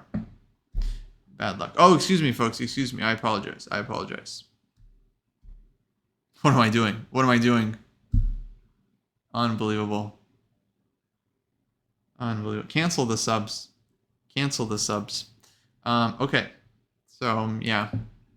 Bad luck there.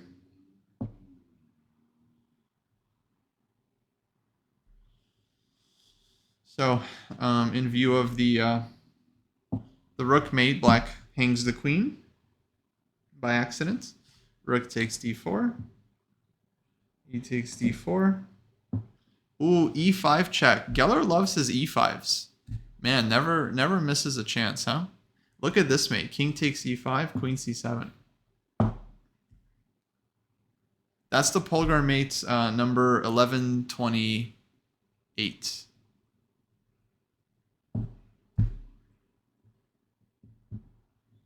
You got the e5. This. Beautiful.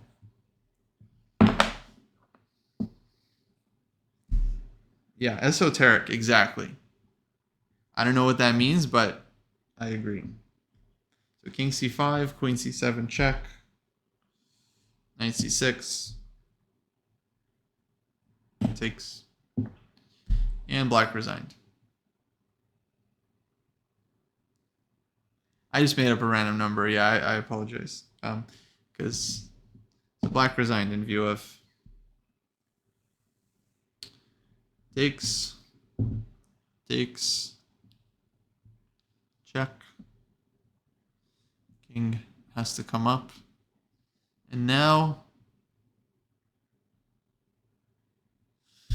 the old pawn mate. Beautiful. Beautiful game. And remember, this is the game where Neidorf was yapping, you know, oh, we analyzed the thing. You and your friends are in big trouble.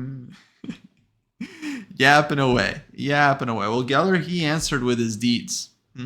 He answered with his deeds. Geller's the one that knocks. Geller's the one that knocks.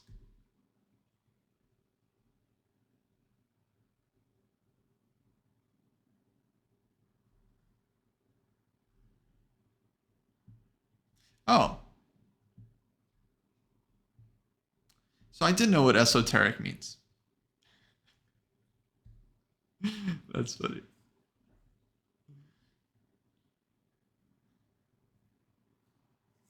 Mr. Deeds is a very underrated movie starring Adam Sandler where, you know, he's not a great guy. Let's be honest. He's not a great guy. And he runs into a nice windfall. He wins the lottery or gets inheritance, a lot of money. And all of a sudden he realizes he needs to be a good person. I think that's Mr. Deeds. I think I only saw it once because it was so good, you know, just needed to see it the one time, never again. I think that's what happened. Okay, so that's the game. I mean, beautiful game. Beautiful game. For me, that's one of the greatest games of all time. Just because of the story, you know, he wins the game, his teammates win their games. I mean, the whole thing was just fantastic.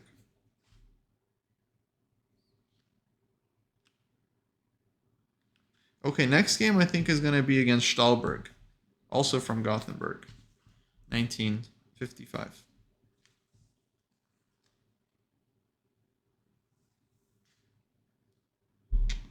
Oh, that was My Name is Earl. That's not what happens in Mr. Deeds, also?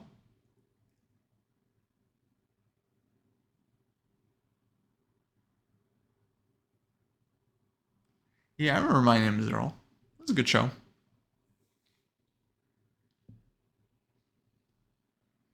It wasn't like, you know, Breaking Bad status, but I mean, it was fine. It had some, had some moments. It was consistent. You know, he's trying to do the right thing. Can't blame a guy for that.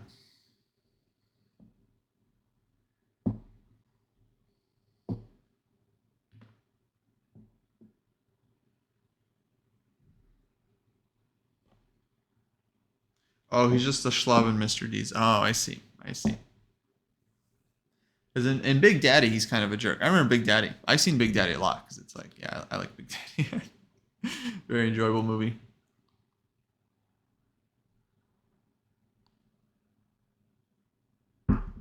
Hey, Chess Fun. We're going through some games. I need to get some water before we start the next one.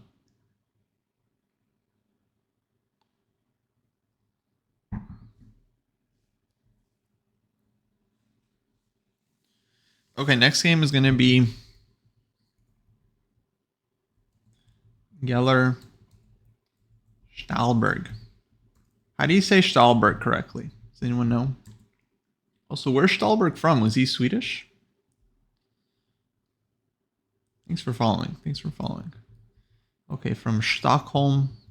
Is that correct? Stockholm? 1955. Oh, no, it wasn't Stockholm. So that wasn't even correct. But am I saying that correctly? It was from Gotham Chessburg.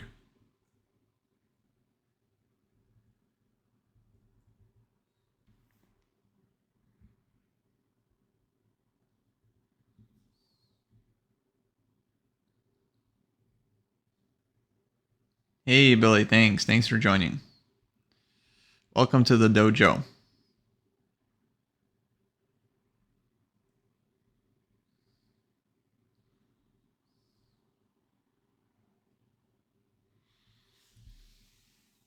Okay, let me get some water real quick, and then we'll start going through this game.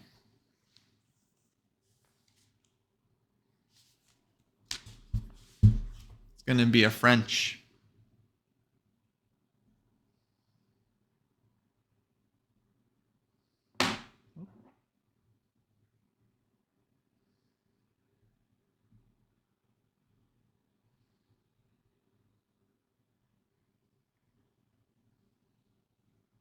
Yeah, that's right, Billy. We are live from St. Louis, St. Louis, California. That's how we do it. Okay, BRB.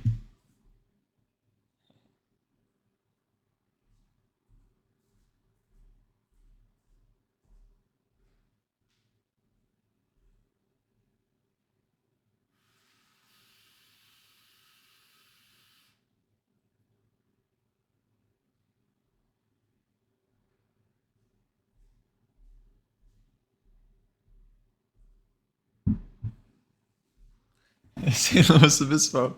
That's hilarious. Hilarious. Only true California native can make that joke.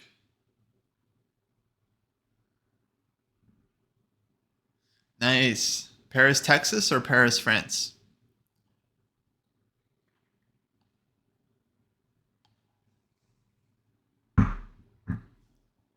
Paris, France. That's kind of what I was expecting. Yeah. Cool, cool, cool. Okay, so next game, Geller-Stahlberg. No one explained how to pronounce Stahlberg, but that's fine. C5. E takes D5. Queen takes D5. Oh, you guys have been to Paris, Texas. Two of you guys have been to Paris, Texas. You guys know each other? Chess Pawn? Doc Dave? I've been to Paris, Las Vegas. And I guess Paris, France. No, not expected because of the Vatican. No. Just because, usually when people say Paris, usually they mean France, right? They're just more likely, it's just in general. Okay. So he says Stahlberg has played this one a lot. And in the present, he goes for a line that was seen a few times in the Stockholm Interzonal Tournament of 1952. Great. GF3. Oh, Paris is right down the road for you. Paris, Las Vegas. Nice. Good casino. Bishop C4, Queen D6. Okay, modern line. Castles. Knight F6, Knight B3. Knight C6. Knight takes D4. Yeah, Mortar system. Knight takes. A6. Good move. This one's important. Otherwise, Knight B5, Bishop B5. This can be a big problem. So Black wants to go B5, Bishop B7.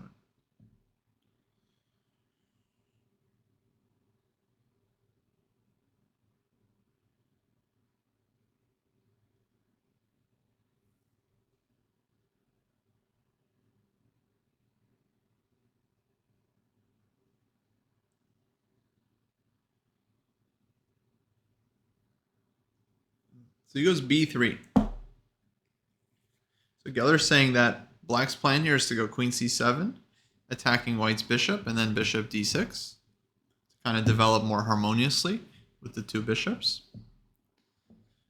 So he wants to prevent this with the move B3. So what would be the idea here on Queen C7? What does he want exactly? Maybe some Bishop B5 check somewhere, right? Like Bishop B2, Bishop D6, Bishop B5 check. No, but then Black is taking on H2. Confusing. So I don't know what he wants. So B3, Queen C7 played. Oh, Queen E2. Oh, okay. Bishop D6. Question mark. After this move, White develops a strong attack. It was essential to continue B5, Bishop D3, Bishop B7, Bishop B2, Bishop E7. Thanks, Billy. Thanks. Then there would still be everything to play for. Okay, normal position. Both sides have their pieces now. Okay, so Black goes Bishop D6. Gets hit with Knight F5. Yeah, thematic idea in these positions. You give up the H-pawn, but you get a big attack against G7.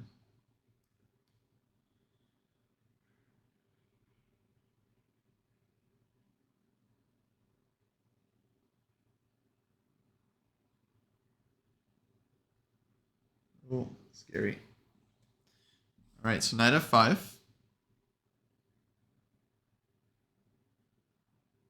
Bishop takes h2. King h1. Castles. And does he do it? Yeah, the thematic. Knight takes g7.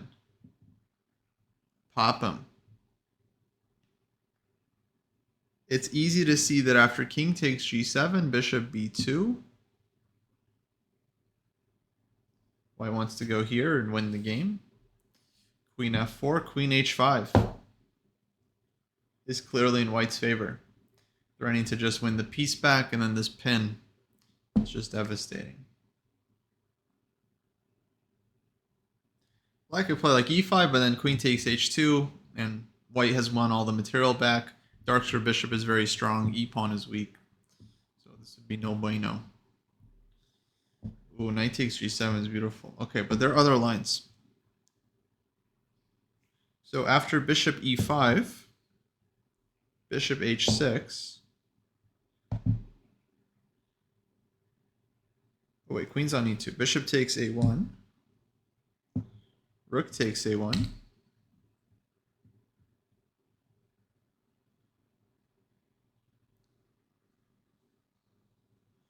Queen c5, rook d1.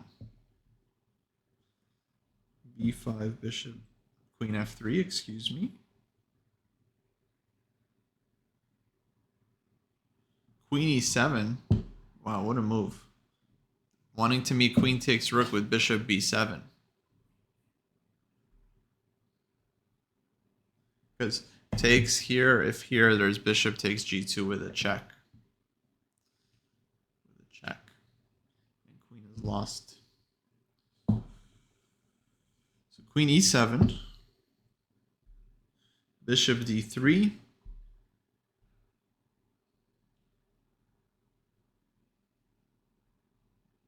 All right, now the community notes come in. So at this point, I think Geller has done okay. But he says rook d8, queen takes a8. Community note says knight g4. There is unclear, but oh, instead the strong queen g3 wins at once. Okay, so they saved us a little time here. So here queen g3 would be game over, threatening some mates.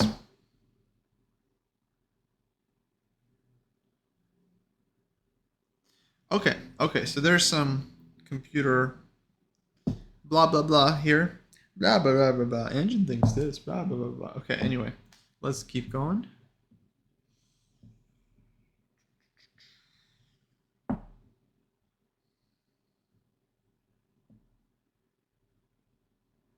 Okay, black played queen e5.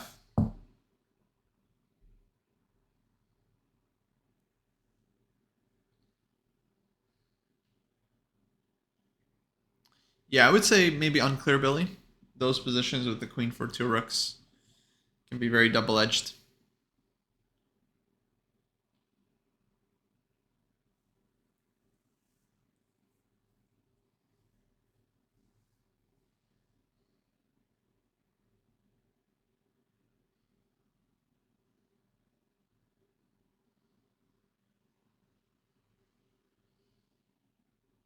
Okay, so just to finish that line, so it was saying here, here, takes, b5, queen f3,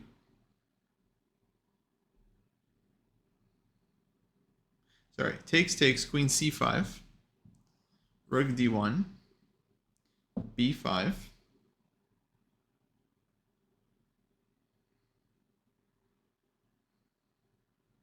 here instead of queen f3, rook d3 would have been the strongest. Threatening rook g3. So it takes here. King h8, knight f5, rook g8 takes. King takes, queen d2. Dang. Okay, computer stuff. Queen g5, queen d8, but very, very cool. very, very pretty computer stuff. But still. It's got the mark of the engine.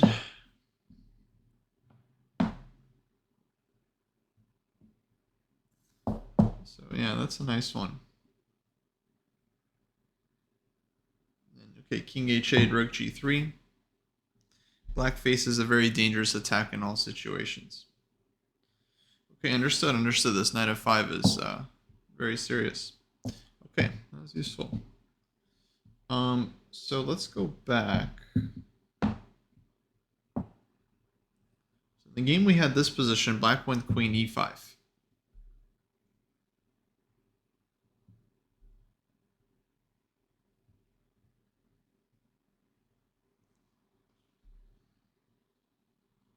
And now Geller plays what looks to me to be a very strong move.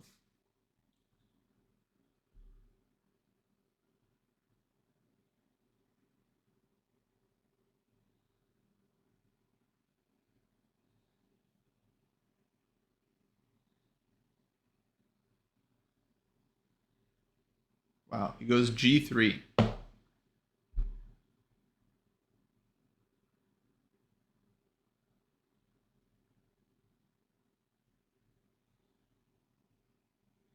But he doesn't say what would happen on queen takes rook. He doesn't mention this. What does white play? Because community notes says after queen takes a1, white would still have to demonstrate his compensation for the sacrifice material. It would have been better to sustain the initiative by less radical means with 16 bishop h6. Okay, so Engine says this move was stronger, just kind of safe. Yeah, defending the knight, keeping this one defended. Man, he goes g3, sacrificing the rook. I don't understand what he wanted here exactly. Maybe he just wanted bishop h6, queen has to go somewhere, and then king takes h2. But then there's knight g4 check, so I don't know. I mean, this actually is a little bit unclear what he was looking for. Oh, he was just going to go king takes h2 right away. Got it. You can't take on g7 yet because bishop h6. Maybe black goes queen d4 now.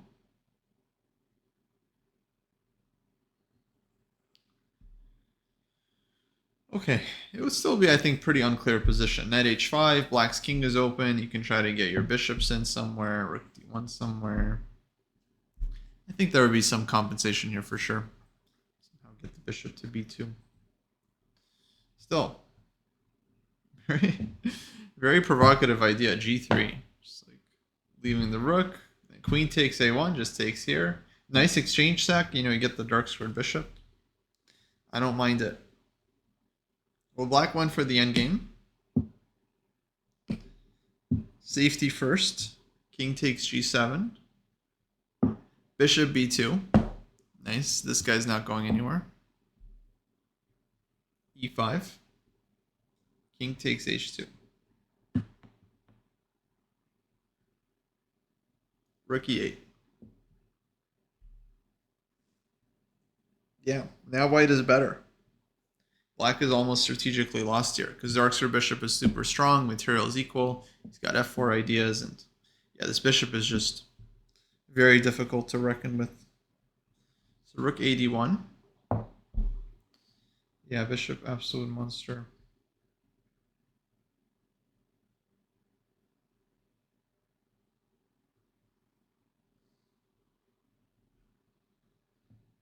Bishop g4. f3. Bishop f5. g4. Bishop takes c2. Rook d2. Rook a c8. If bishop g6, then g5 would have been played. Knight h5. f4. Stuff is falling. Okay, so he went here. But now rook c1, bishop g6, rook takes rook, rook takes rook, bishop takes e5. Now g5 is a deadly threat. So the struggle is practically over. h6, f4. Now g5 is coming. It's all over. Rook e8, bishop b2. Just a matter of time. Rook e4, g5. Rook takes f4. Bishop takes f6 check. King h7. Rook d8. Bishop b1. Check, king here. Takes, king here. King g3.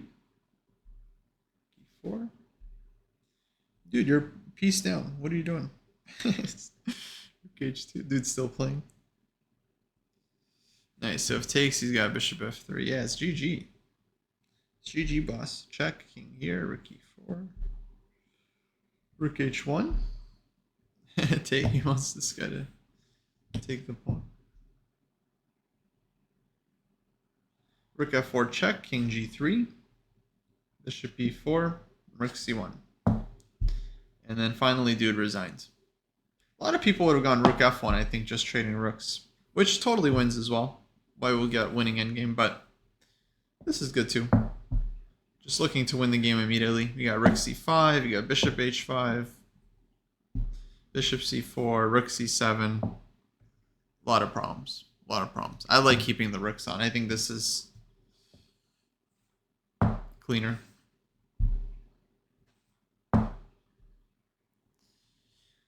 Yeah, GG. GG.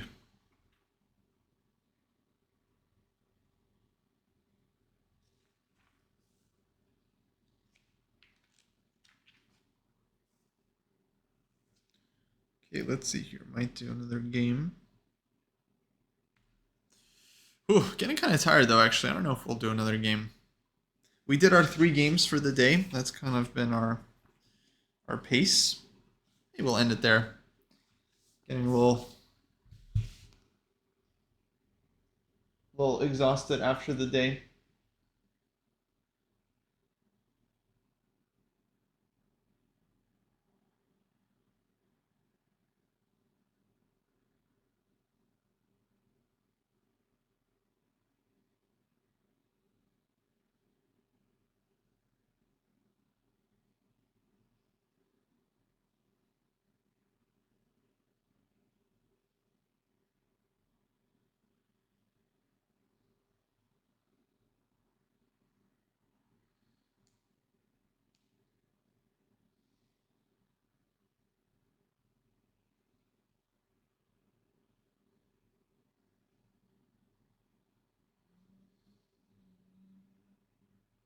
Are the past players more creative?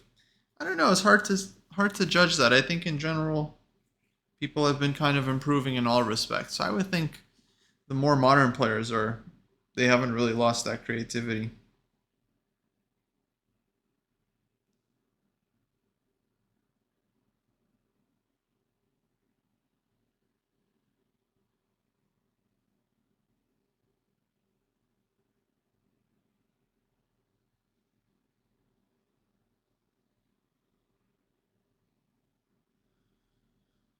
Hey, thanks for following, folks. Thanks for following. Probably gonna start wrapping up the stream soon. But we'll be back with more chess streams this weekend. Or this week, I should say. This weekend. Friday, Saturday, Sunday. So that'll be fun. Keep doing some studying. I've been having very busy days here. Working Grand Chess Tour. Writing articles. Trying to do some studying as well. But yeah, grind continues. Trying to improve the chess. It's not easy. It's not easy. Next tournament probably looking like US Open, which actually starts end of this month. So clock is already ticking down. We got like 3 weeks left, just about. Thanks, Doc. Thanks. Yeah, we'll need it. We'll need it. So, yeah, might play another event in August here. So maybe 2 tournaments. US Open is open to everyone. Yeah, it's actually one of the few tournaments that has a one big section. So it doesn't even divide players by section, like by rating. So everyone plays in the same section. So generally, first few rounds you're playing down, and then of course, it gets tougher after that. But yeah, that'll be fun. I think I'm going to be playing the 1 game a day schedule, which means I'll be able to maybe record some content. I don't get to play 1 game a day events very often. So I'm kind of looking forward to that. I'll have 1 round a day at 7 p.m. And that means that during the day I can prep, I can maybe record some recaps, do some content. Exactly, MG, exactly. So I think that'll be fun. 1 round a day, yeah, such a dream. I'm very jealous of the European events. They do have a shorter schedule, like 6-day schedule, 4-day schedule, but I would just rather play the 1 day, or not the 1 day, but the 9-day. 1 day schedule would be quite insane. Yeah. But yeah, I got to get the flight ticket for that. Start booking some expenses, pricey stuff, entry fee. So, folks, if you got an Amazon Prime subscription, drop it on the Dojo. It's in Michigan, so not too far. Not too far. Grand Rapids.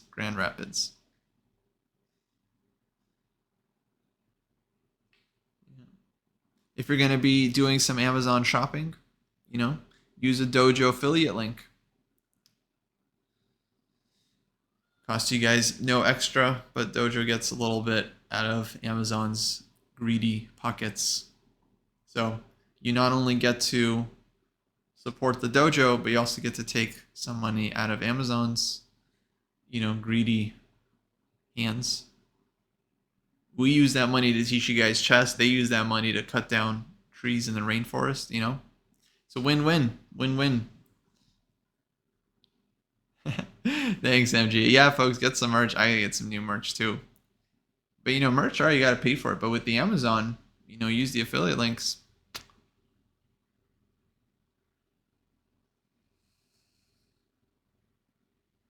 It doesn't cost you anything extra. You can just get your regular Amazon stuff. Yeah, World Open, huge event. I played 1 year. It's fun, super competitive, very expensive to go to Philly. But I like Philadelphia, downtown Philly. I like we got that big market there, the Reading, right? Reading Terminal Market. Amazing place, amazing. Definitely one of the best food places near the tournament. How many tournaments do I play per year? I would estimate maybe around 10 to 12. 10 to 12 events a year. Like about 1 a month, but not always. It's just kind of how it averages out. Some months I'll play 2 events, some 0, but yeah, kind of comes down to about 1 a month. Watch party would be fun. Yeah, actually Jesse's going to be I think, there as well because he's playing the senior event, which starts during the first couple of days. So we'll actually intersect. That's kind of exciting. Not even sure Jesse's aware, but me and Jesse will be at the same place at the same time for the first time since this whole dojo thing even started, since our COVID venture. So that'll be cool. Maybe we'll take a photo. He's tall, so we'll have to figure it out. But that'll be cool. Hopefully we get to record some content with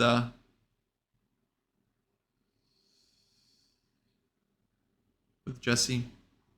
Yeah, we'll try to set up a host. I should have more time to do that because it'll just be 1 round a day. When it's 2 rounds a day, it's so hard to coordinate anything. I don't want to do it. I just want to focus on the tournament. But with 1 round a day, I think it's doable. So yeah, maybe we can get some of the Dojo scrubs or Mitch or someone to come on and watch the games. Oh, but it's U.S. Open. It's U.S. Open, so those games usually don't have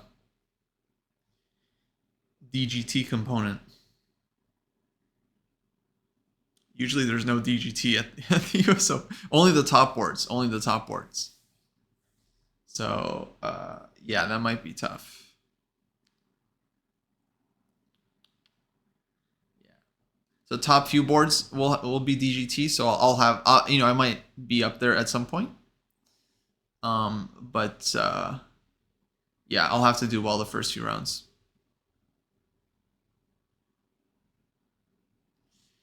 If you bring your own DGT board, it's a real pain, in my opinion, because you have to plug it in. You have to make sure it has Wi-Fi connection.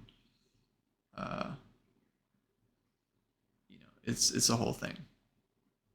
Yeah, the easier approach is like one of those Monroy devices, but I don't know if they're still doing that. That's what I usually do when I play in these tournaments. If I'm not on a DGT board, a lot of times they have these devices where you just input the moves and then those get broadcast. So yeah, that I could definitely do, but it's not clear if they'll have those. They often do, but we'll have to just see when we get there. But either way, I think I'll be able to recap the games like the next day because the round will be at 7 p.m. local time, which is pretty late. I think Michigan's Eastern, right? So it'll be like 7 p.m. Eastern. And yeah, I probably won't want to do a recap after the game because it'll be late. Although maybe I should, just kind of fresh. But I might want to do one the next day.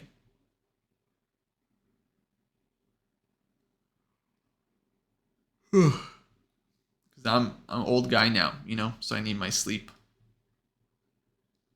Speaking of, we're probably gonna wrap it up here.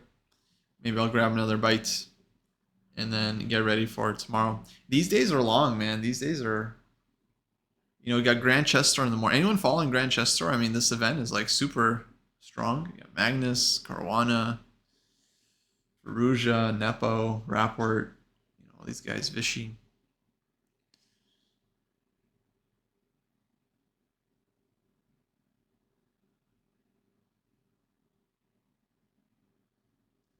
Yeah, U.S. Open's fun. I think definitely worth playing at least once or twice. I've played a couple times. This will be, I think, either my third or my fourth U.S. Open. Maybe my third. I haven't played that many. I played once in Arizona, which was super fun. We got an Airbnb. I think I played once. It was in California, like in Irvine. And I don't know if I've played a third time. I might have. So this is number 3 or 4 for me. But yeah, gonna try to work on the chess. It's hard. It's hard. I'm trying.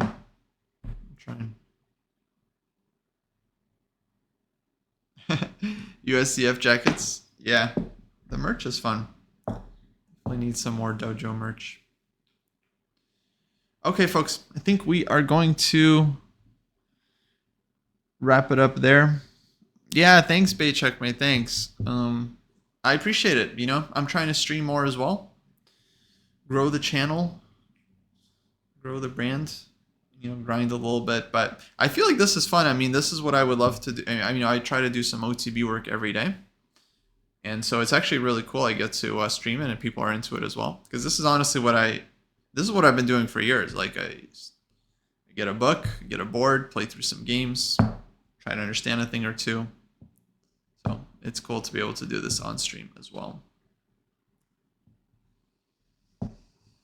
Oh, it's good for like late evening, right?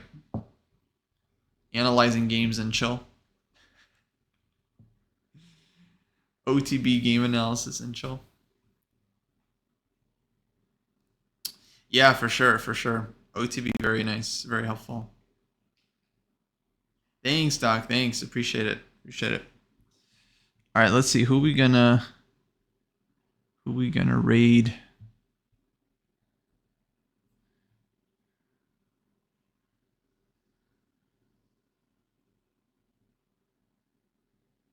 Oh, looks like Elena's on. We just did a collab with her yesterday. Let's raid her for you guys that didn't have a chance. We did Actually, I think it was a really useful lesson with Elena yesterday. You can find it in our VODs where we went over some of her recent tournament games. And yeah, it looks like she's practicing. She's great. She has not been playing chess for very long, but she is super dedicated, and she's grinding hard every day. So definitely go check her out. Drop her a follow. Tell her the dojo says hi.